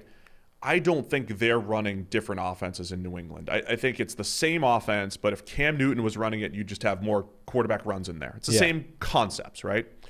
With the Saints, I think you might actually have two legitimately different offenses. If Taysom Hill's in there, it's not just the QB runs that you're adding, but to complement the QB runs, you're probably going to run a little bit more play action, more downfield passing, and more – it's going to be run, and then let's chuck it 20-plus yards down the field a little bit more. I think with Jameis, it's about that intermediate level, that 10 to 19-yard level that he's always excelled. As he's aggressive there, and he moves the chains there. I think more than, say, like the Patriots situation where they're debating between two quarterbacks, I think more so in New Orleans, there's more pressure on Sean Payton to really build the offense around those two guys. Because I do think they look completely different. The passing concepts, I think, are a little bit different for what works for Jameis versus what works for Taysom. Whereas I could see, like, the New England example, Cam Newton and Mac Jones, it's like, all right, we're just going to run a lot of the same stuff. So that's – and my worry with Jameis is not having legitimate dudes to throw to. Marquez Callaway could be good and solid, and I know a lot of these guys can be good players, but you have to compare to the rest of the NFL. How are you going to compete with the Bucs? Like, how many Bucs receivers are the best receiver on the Saints? Just almost pass catchers. All of them. Like 6 of them. There's like 6 if you better take out, pass catchers. If you take out Michael Thomas. Yeah, if you take out Michael Thomas, all of them. You would take 6 or 7 Bucs before you take one Saint. You would as take far as pass catchers the ones that are going to make the Bucs active roster. You would take every single one of them as the best receiver on the Saints. You take 4 receivers and 3 tight ends before you take one Saints pass all of catcher, them. It's literally it's everybody that's going. The only question mark would be that last receiver that sticks on the Tampa Bay roster. Tyler Johnson would be like a number. It'd right, be like, Tyler Johnson or Jalen Darden, Callaway. right, or Jalen Darden, or whoever's going to stick in terms of like the depth player and return man. Is he better than Marquez Callaway? So, which also makes me think, right? If it is the Taysom offense, you've got the best tackle tandem in the NFL, Teron Armstead and Ryan Ramczyk, Eric McCoy, one of the better centers. They might just want to be this power running team that builds around Taysom's skill set. And then don't forget Alvin Kamara. I mean, he's their best weapon, right? He is even though he's a running back, he is their best He's weapon. also their best receiver. He is their best receiver. He's their best everything. So you want to get him the ball as much as possible and say, okay, let's just win the math. Let's have Taysom as a runner. Let's have Kamara as a runner, and just and beat people up from an offensive line standpoint and a defensive line standpoint. Because I think Marcus Davenport looked really explosive the other night. Cameron Jordan. They bring in Peyton Turner as a first rounder. I think it's going to be a trench. It's going to be a trench team, and I wonder if they have to embrace that with Taysom Hill. Yeah, I mean, I've already said this. I think that they should, because you're not just evaluating which guy is better in a vacuum. You're saying which guy are you capable of having more offensive production with, bearing in mind that you're going to have no receivers, right? So which is different. Like Jameis Winston might well be a much more capable passing quarterback than Taysom Hill. He's the guy with 5,000 yards on his resume. Taysom Hill's never going to get that, even in a 17-game schedule, even if he plays for the next X number of years. That's not Taysom Hill's kind of game. But you're never hitting 5,000 yards with the receivers that the Saints have. So that is immediately out of the window as a conceivable ceiling for what Jameis Winston can do, even ignoring the fact that those 5,000 yards came with 30 interceptions and blah, blah, blah. So what you're evaluating is, with this group of disastrous wide receivers and an injured Michael Thomas, who may or may not get traded at some point, what can that quarterback do? And at that point, I think you can say, well, we can shift the onus on the quarterback when it comes to Taysom Hill by factoring in this run-heavy system and actually scheming open some things because everybody's focused on shutting him down in the run game. You can't really do that for Jameis. You got Ty Montgomery there. You just run some single wing.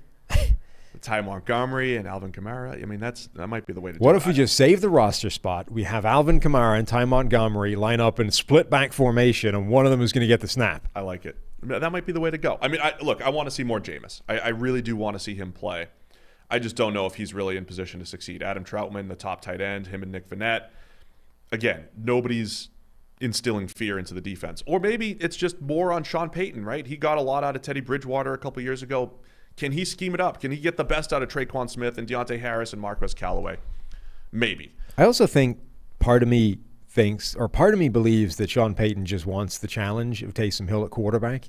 Like, this presents... Isn't Jameis as much of a challenge? No. Look at this 30 interception guy. Because, again, it's like, what are you going to do to just stop him making idiot mistakes? You know, there's not much you can do schematically to do that. Whereas with Taysom Hill, it's like, I get to, like, craft this new offense that makes this guy into a viable quarterback. And I've been, like, talking about it for the last 3 years, so I should probably come up with something pretty good.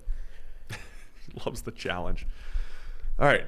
So you predicting Taysom as a starter? I think they should. Okay. I just think it makes more sense given the handicap that they now have at that position. On the defensive side, I mentioned I think the defensive line is going to be excellent. And the big question always, every team, secondary, Marshawn Lattimore, good on the outside, has to deal with some tough assignments, the stuff we've always said about James Bradbury. Chauncey Gardner-Johnson in the slot. By the way, Lattimore, for all the assignments, I mean, he is still a guy that's underachieved the last couple of years. Yeah. He's great against Mike Evans. Right. He has underachieved these last couple of years based off what we saw as a rookie, what we saw at Ohio State, the size and skills to do it all. But Marcus Williams returns at safety. Malcolm Jenkins is still there at safety. They just have good players everywhere. The second cornerback spot opposite Marshawn Lattimore, it's wide open. And much like the Packers have the big question at cornerback too, the Saints have it as well. You've also got to bear in mind that Chauncey Gardner-Johnson's effectiveness tumbles now that they're going to enforce taunting. Like, dude, that's he might have 2 penalties a game. By the way, the taunting thing, my 10 seconds on taunting, everybody, we got to quote tweet and say how mad we are about Warren Sharp's thing. It just, it's not going to be that bad during the regular season. You have to have bad flags in the preseason so you can gauge reaction. Why? and then bring it back. Why can't you just call it properly? It's not going to be as bad as the things that were going around the internet where a guy like went, yeah, I had a good play. What? Taunting flag. It's not going to be that bad. Okay. It's a dumb thing to be enforcing in the first place. I don't know why they're enforcing taunting anything. Like okay, taunting talk. No. Talk One of those quarterback too. One of the most iconic moments in the Super Bowl was Antoine Winfield Jr. going up and giving the peace sign to Tyreek Hill. That's a flag now. It's illegal. Can't do it. That sucks. That's a regressive bad move in the wrong direction. NFL sucks. Don't do it. It's not good for the kids. Cornerback 2, Paulson Adebo, 3rd-round pick of the Saints. Kavari Russell, Ken Crowley. He's had bouts of good play for the Saints at times. He was like cornerback 2 a few years ago and just not consistent enough. Man, I think it's just a big question for the Saints to figure out here. Yeah, it is. I mean, they got rid of Prince Amukamara too. He must have lost a step after not playing last year. Poor guy. That's a major question mark for them. They have that one quality starter. And even like as much as Marshawn Lattimore is one of the most talented corners in the NFL and for some reason is Mike Evans' kryptonite, he hasn't been good against everybody else for a while now. So as much as we think about him as like the one spot that doesn't need any attention, he needs to play up to his level. Otherwise, that secondary has the capacity to be a letdown. But it's the classic case of, though, like talent and we've seen it before and all that stuff. But if it doesn't show up in Lattimore's week-to-week production, which is an issue. It's the more important thing than the can you do it. But they're helped by the fact that defensive line should be really good and they should get a lot of pressure, and that, like the Steelers, that might help, paper over some cracks there. This might be the biggest group of defensive ends I've ever seen. Like 4-3 defensive ends. Cameron Jordan, Marcus Davenport, Tano Passignon from the Chiefs, Peyton Turner. They're all 6'6", 6'7", and just monsters. So I think the Saints, they're trying to win right off the bus, man, in the trenches this year. As long as they hide Sutton Smith at the back somewhere. Hide Sutton. Who, by the way, is also playing fullback for them. You see that? I did not. Yeah. Really? Just keep him in the NFL. Just keep him somewhere. Give him a job. Well, pivot to fullback will help. Now, it doesn't matter that he's got tiny little arms. Over-under's 9 for the Saints here. Over. No, wait, 9. Yeah, screw it. Over. I'll say over 2. I don't know, man. There's a lot on Sean Payton, man. It's a lot on Sean Payton. Drew Brees retired. Got to figure out what to do with Tamus here. Yeah. And I'm a little worried about the perimeter for the Saints. A little worried about the perimeter. They'll figure it out, though. The other thing about that quarterback thing, though, is it might be it's more difficult, I think, to like create a run offense out of nowhere if you need to, when you need to make a midseason switch, than it is to like go back to something more conventional. So like if you start with Taysom Hill, I think it's much easier to pivot back to like normal than it is to start with Jameis and then bring in Taysom and have to like build this thing immediately in the course of a week. I disagree. I mean, it's just you call more run plays. You call the same run plays you've installed. But it's not much point. Except there's a keeper element to it. No, in order for this thing to be good, you can't just be like, oh, we're going to call a run play and have some element of quarterback in there. You're running power and inside zone, and you're running the same plays, you need to integrate the passing game into this. Otherwise, it's just a gimmick. Otherwise, it doesn't do anything for you. The playbook's not going to change. It's the part of the playbook that you are bringing into the game plan every week that might change. Carolina Panthers time. What are you thinking on the Panthers? Sam Darnold's in. P.J. Walker's tearing it up. There's already buzz that P.J. should be starting. That guy has continued to get better through the years. I know your first impression of him was not good, but he has gotten better and better through the years. Has he? Yeah. I mean, he's gotten better than he was at Temple, but is he better? Like, has he gotten better over the past couple of years, or has he just not played in any games of consequence? Was he AAF or XFL star? Or both?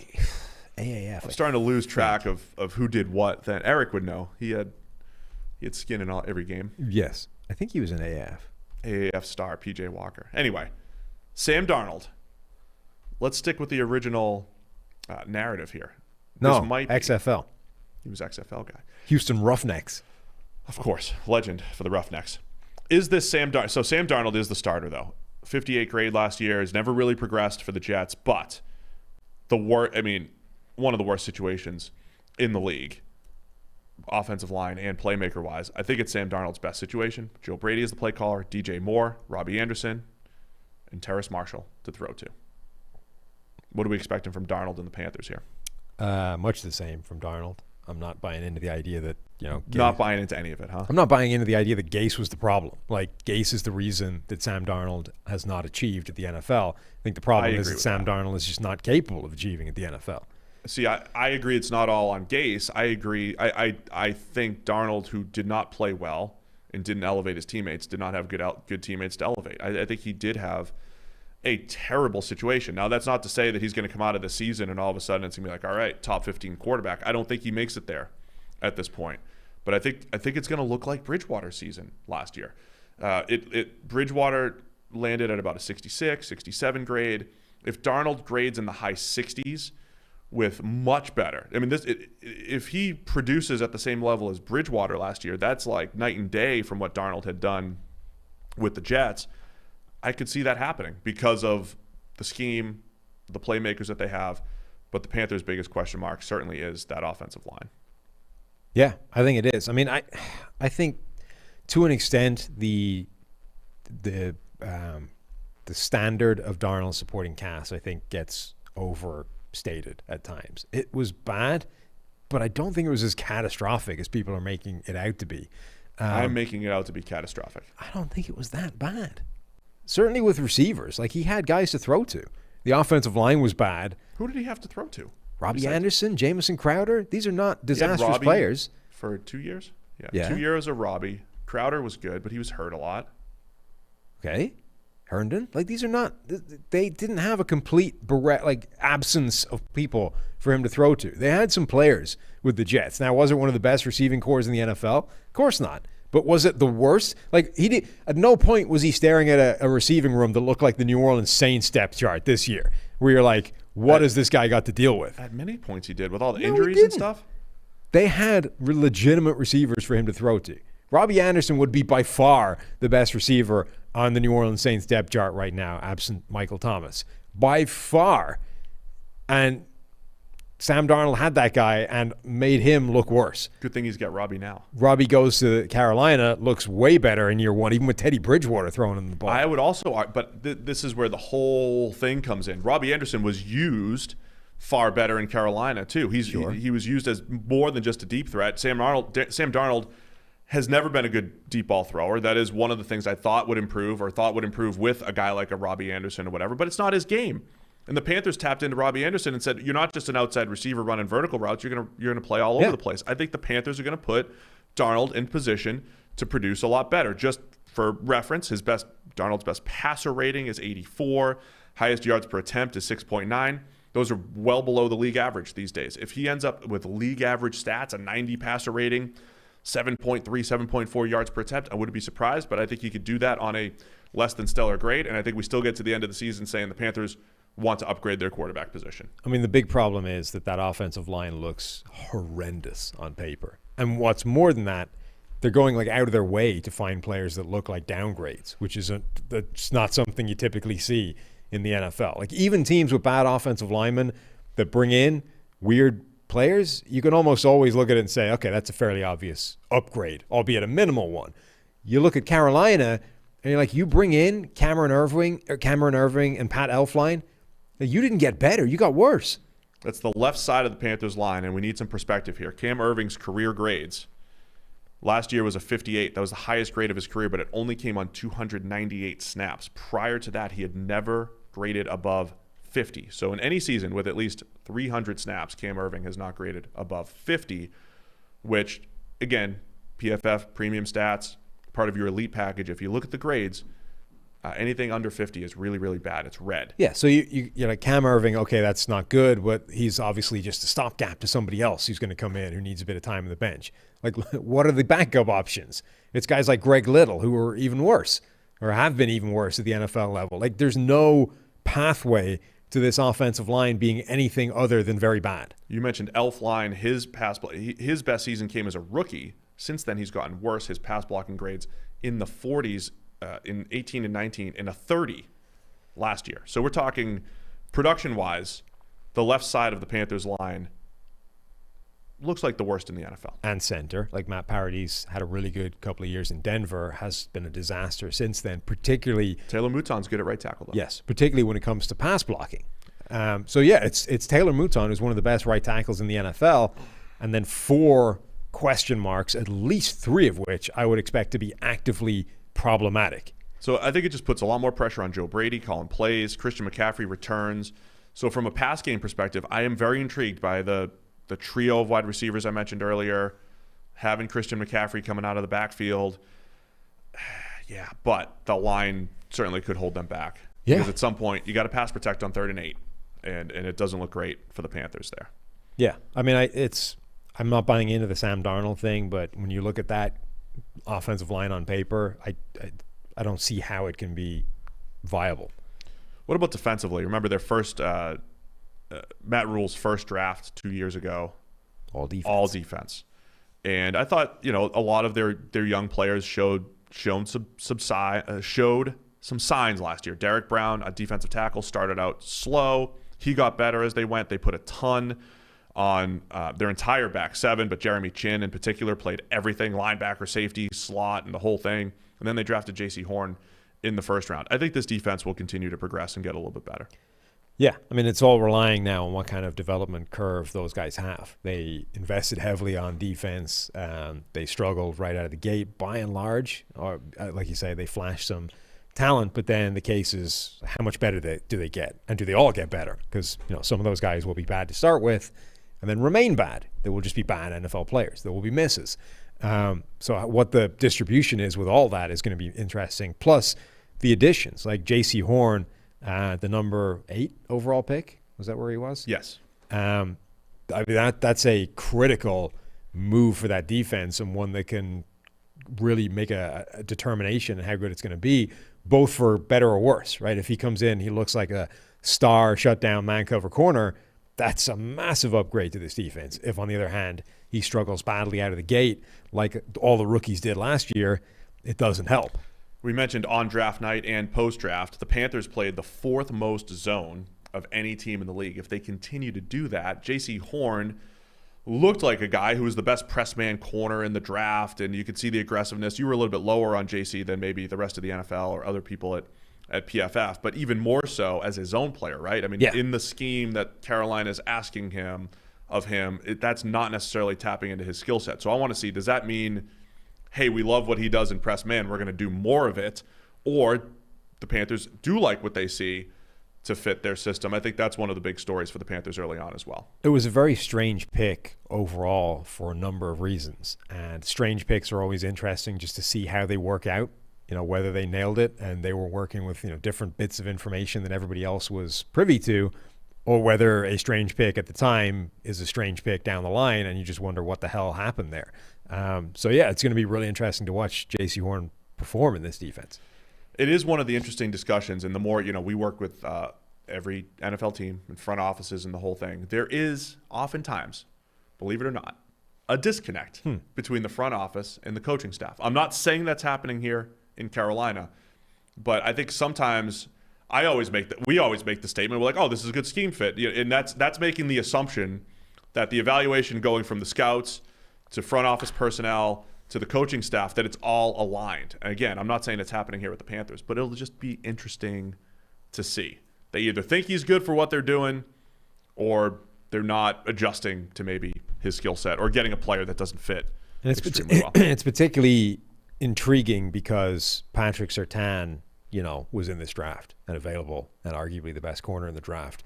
And a perfect fit for what the Panthers would do. So not only have you decided that we like J.C. Horn more than Patrick Surtain, but you've decided that we like him so much more that we are willing to go to the complete opposite end of the spectrum in terms of schematic fit, which, as you say, either means that you think that he's that much better that it doesn't matter that his skill set is different, or that you are changing your defensive scheme or the kind of distribution of how much man coverage you're playing to fit the fact that he's that much better. Panthers defense last year, 20th in EPA per play, 25th in PFF coverage grade, part of the reason why they did invest in the secondary, 15th in pass rush grade.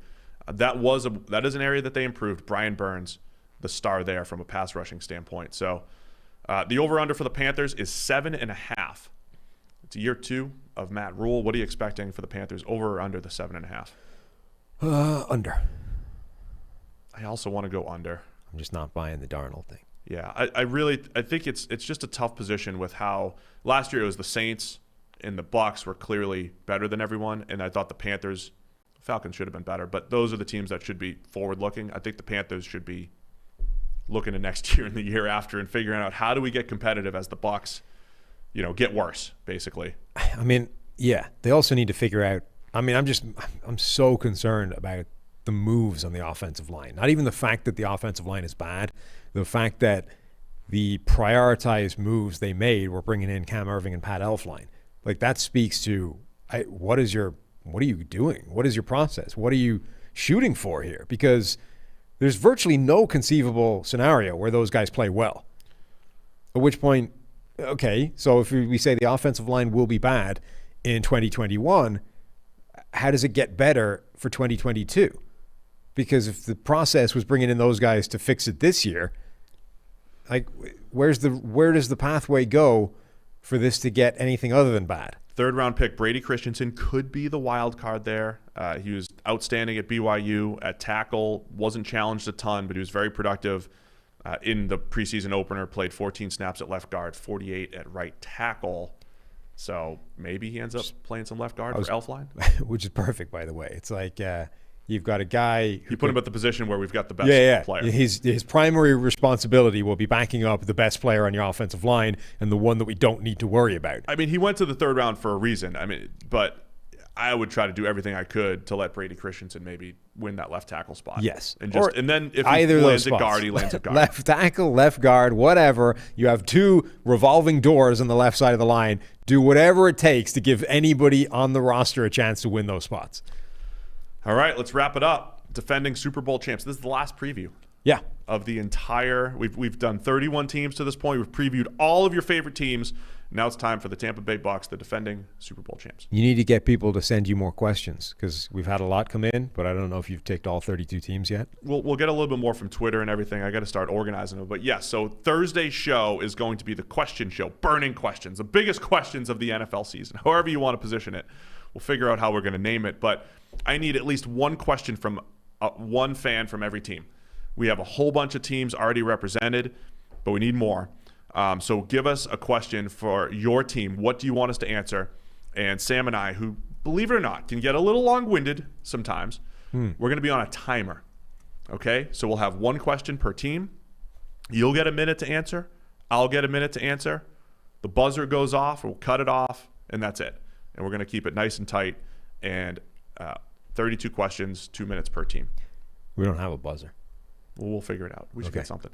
What was the hashtag? Hashtag PFF NFL Podcast. So you can do that on Twitter just hashtag PFF NFL Podcast, or you can email us nflpodcast@pff.com. All right, see all the YouTube folks that are live. You guys just fire your questions over right now. I see all of you guys watching. Send all your questions. Let us know what team it is. All right, we're going to the Bucs. We know what the best case scenario is. They repeat as Super Bowl champs. Somebody, I don't think it was one of these questions, but somebody did pose the question last time we talked about this, right? We tend to say not everything was perfect for the Bucs last year, and it was year 1 of Brady, and guys got hurt, and they figured it out down the stretch. But are we overrating that too much? Maybe they did have things that also fell in their favor or whatever it is, right? I'll say they were relatively healthy. Yeah, they were relatively healthy, right? The biggest play that maybe turned their entire season around was the NFC Championship. Just going for it on 1 4th down opens up a Scotty Miller touchdown that maybe changes the entire game. So there's always like 1 or 2 plays you could point to. Will the Bucs repeat? It's tough to repeat. And that was close. What needs to go right? Like that was still a 31-26 game. It's a very close game. There's always things that when you get to the playoffs, and in particular like the championship games, any team can win. Like you're not guaranteed a spot just because you are on paper the better side. There was also a point where we were questioning the Bucs play calling. Were they running it too much with such a pass heavy group of players? They scored 3 points against the Saints and got wrecked on Sunday Night Football. Again, it wasn't a cakewalk throughout the season, but the way they were trending down the stretch was very favorable for this year, I think. They are a case. They're a little bit like Josh Allen, right? Where the pattern fits fits expectations. So the narrative is, well, Josh Allen started off rough. He was a raw quarterback. He took a step forward in year 2 and then put it all together year 3. And now he's a superstar, and you hand him the $260 million contract or whatever it was, and everything's rosy. With the Bucs, the narrative was what I was pushing all season, which is, look, they didn't have an offseason. This is year 1 of Tom Brady meshing with Bruce Arians. Tom Brady's run the same system for 20 years. This is a completely different one. Injuries, these guys are coming back. All of this was supposed to take time to come together. And the Bucs struggled early in the season. And then it was a case of, look, all they need to do is to get to the playoffs and make sure that by the time they get there, everything has come together and they've got some answers. Then that's exactly what happened. They went undefeated down the stretch, through the playoffs, win the Super Bowl. So it fits. It fits the template, the narrative, the pattern that we're expecting to see. So logically, you're like, well, that means that won't happen again. But it's equally possible that it was coincidence, right? That when they struggled just happened to be earlier in the season. Right. And actually, that could just be the variance of football, and we might see them struggle for 5-6 games again this year. Maybe not at the start, maybe in the middle or at the end. Well, because a big part of their success down the stretch, they played the Falcons twice, one of the worst defenses in the league. Remember their game against the Lions late in the season? Brady didn't even have to play in the second half. They just destroyed them so badly in the first half. The Lions were a mess. So a lot of it could have been, who they played or whatever. Sure. But from a team building standpoint, when you have a very good, well-rounded roster and you bring everybody back, you're getting a lot of check marks as far as your offseason work. So the Bucs did a lot. They did a lot of good work to keep this team intact. It's a good, solid offensive line. Brady had the number 2 grade in the NFL last year at quarterback. We always talk about loading up on playmakers. Here, go cover. Mike Evans, Antonio Brown, Chris Godwin. We debated earlier in the year. We're like, who's the number 1? Like, how do you even rank these Bucs receivers? And I have this thing. I have this feeling that, or I just have this thing about, like, Antonio Brown just feels like the third option, right? Just because, like, Evans and Godwin were there. Antonio Brown might end up being the best receiver because even though he's getting older and he's a few years removed from being that good, he might be the best receiver on this team by the end of the year. He's getting behind people left and right. He dropped one the other night, but I think he's going to be their deep threat here. The Bucs are going to be really tough to cover, and so it's going to take, Brady looking 44 for things to not go well here, yeah. I think. What is their biggest question mark? It's a cop-out to say health. I would say, though, like, even if everybody's healthy, it always comes down to the secondary fluctuating in performance. So if Carlton Davis, on paper, things look good, right? Carlton Davis and Jamel Dean, still young, upward trend. Sean Murphy-Bunting's the slot. There was more good than bad last year, but they weren't a dominant secondary. We know that secondary play can just fluctuate a little bit. Antoine Winfield heads into year 2. Jordan Whitehead was pretty good. That, I think, would be the question mark. Would be the back 7 overall. Their biggest just isn't a great unit, and if they're a mid-tier unit, maybe they lose a few more games than they should. Their biggest question mark essentially is all the stuff we just talked about with the pattern. Like, is that actually true, or are they less good than we thought they were last year because of the order in which everything happened, right? That they struggled early, they put it all together, they went undefeated down the stretch, and they won the Super Bowl. So it looks, pattern-wise, it looks like this team now is the best team in the NFL and will be throughout this season because you won't have the struggles earlier in the year. Alternatively, are those struggles still going to exist? They'll just be distributed differently, and actually this Bucs team isn't quite as good as it looked last year and maybe isn't the best team in the NFL with the best roster in the NFL. And whereas right now they're seen as like level pegging with the Chiefs, maybe in reality they're a step behind the Chiefs, but because the way the good and the bad was distributed last season, we think that they're going to be as good as the good end the whole way through.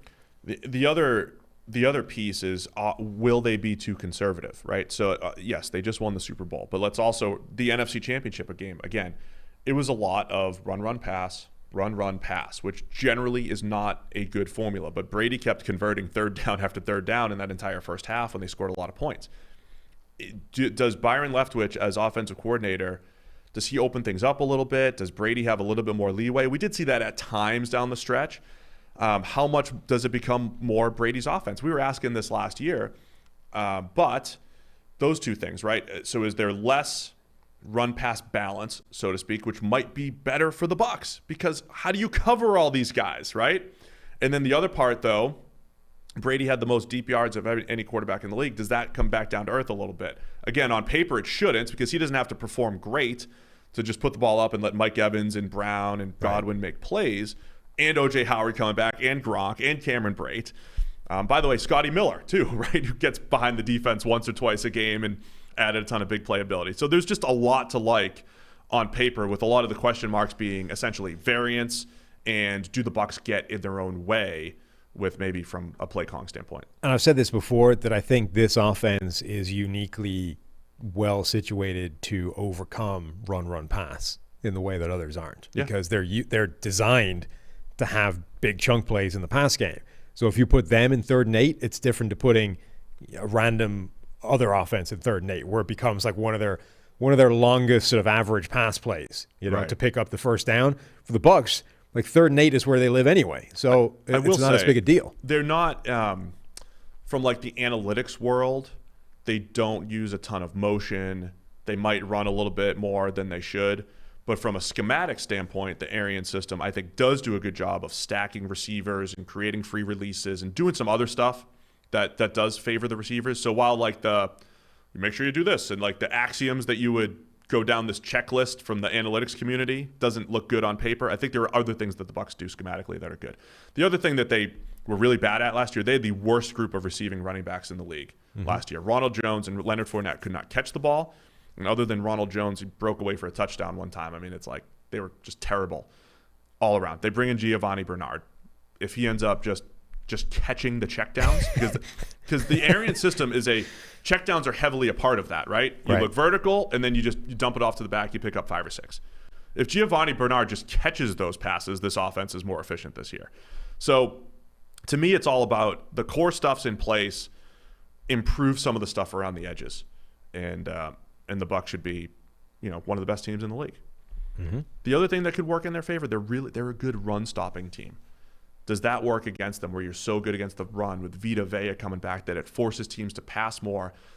It could force teams to be aggressive, right? Well, if you're playing the Chiefs, you want to score as many points as possible. That works against the Chiefs' defense sometimes because teams are desperate and they know, and it forces teams to actually play better more favorable football from an efficiency standpoint. The Bucs might have that element to them where their front is so scary that you don't want to run, you want to spread to throw, and maybe it almost forces teams to end up scoring more points. Yeah, but on the other hand, they're also a pretty formidable pass rushing team. They are as well, so it might not help. I mean, they had Jason Pierre-Paul and Shaquille Barrett already. They added Joe Tryon, which seemed like a sort of long-term developmental thing, but Tryon just tore up his preseason week 1, was wrecked the Bengals offensive line. So there's some caveat in there, but Tryon looked like a guy that might be an impact player sooner rather than later. In addition to guys that were already good pass rushers, and Vita Vea, who we think of as this big run-stuffing monster, but was a dominant pass rusher last year from nose tackles. So as much as, generally forcing a team to be more aggressive passing is not good for your defense, but the Bucs defense will probably eat a fair amount if they do that. And Todd Bowles returns as defensive coordinator too. I mean, that's the other part. They really are all intact. You mentioned Tryon. He brings depth at edge. They draft Robert Hainsey in the second round. He brings depth on the offensive line. That's the other thing. As far as things that could go wrong, offensive line, Donovan Smith still isn't great at left tackle, even though he's gotten better. Injury situation. So the Bucs have done as well as they possibly could to bring everybody back, add depth at the right places, and put themselves in position for another run. Let's see. Where are they? Are they at 11? Where'd they go? They're not on my sheet here. That's Give me unfortunate. A minute. TV. Oh, great. This is where's their over-under? I was searching the wrong stuff. Oh, man. Perfect. Don't worry. Keep it. People will wait. This is good live Take your YouTubing. time. However long it takes. It's 12, as I said. Okay. There we go. DraftKings.com has the over-under at 12 for the Bucs. Over or under, Sam? Over under 12, which is the second most in the league, right? The Chiefs are 12.5. They might have been 12 exactly, too. Okay. But it's essentially the most in the NFL. Yeah. Chiefs are 12.5. You're right. Over. I'll go over as well for the Bucs. Brady's 44. Yeah. Anything regressing in this game? I don't see evidence of it. I mean, any evidence you could find from last year, which is, the occasional pass, particularly towards the sideline, didn't necessarily have as much zip as other ones, you can easily explain by the fact that the dude was playing without an MCL. He was playing on a torn MCL. So as much as we were like, hey, the Bucs were unusually healthy last year, that doesn't factor in the fact that Brady was playing on a torn MCL the whole season. The dude didn't show up in the injury report. Technically, it doesn't count. But their star quarterback was essentially done for the year in terms of other quarterbacks wouldn't have played. So as much as they got injury lucky last year, sort of. On the other hand, Brady probably won't get a torn knee ligament again this year. Yeah, it'll be interesting to see because, he looked a little bit worse in 2019, not as bad as the stats showed. Last year, certainly rejuvenated. Wasn't all perfect. Right. But I don't see evidence. Passing attack. I mean, they were aggressive, and Brady played it really well in a new system. Remember the way Peyton Manning fell off, but you could see it coming the year before? The back end? Yeah, you saw it the year before the drop-off. The back end of the season before that, you're like, uh-oh, this is happening now. And Drew Brees, the same thing, right? Back end of that last year. You saw it. The arm was gone, and you're like, can he get, does he have another half season in him? Or how do you get that half season to be at the end? And then it was just the whole way through. Now, okay, Brees was battling up on, 100 broken ribs and whatever else he was dealing with at the end. But again, you saw it coming the year before. there isn't any evidence that this is coming for Brady yet. Now, it doesn't mean it won't. It might still hit, but you can't see it. You can't look at his year last year and say, oh, yeah, there it is. Next year is going to be a struggle for old Tom.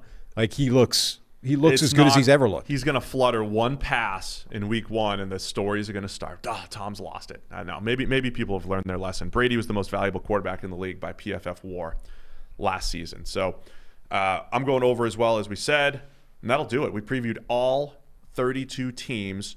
So if your team wasn't on this show, go check out our other shows, either on the podcast network that you're listening to or on YouTube. And then don't forget Thursday, the question show. I want to answer one question per team. Hashtag PFF NFL Podcast, or email us at nflpodcast@pff.com. We just got an email in, Sam. People are already listening. There you go. And emailing us live here. That's what I'm talking about. Ask us a question about your team. We'll pick one per team.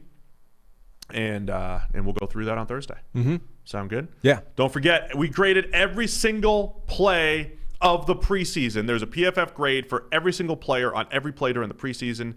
It's over at pff.com, all a part of your PFF Elite package. So go do that right now, right after you stop listening to us. Go sign up. It's a great time to do it. Thanks to everybody for tuning in. We'll see you on Thursday.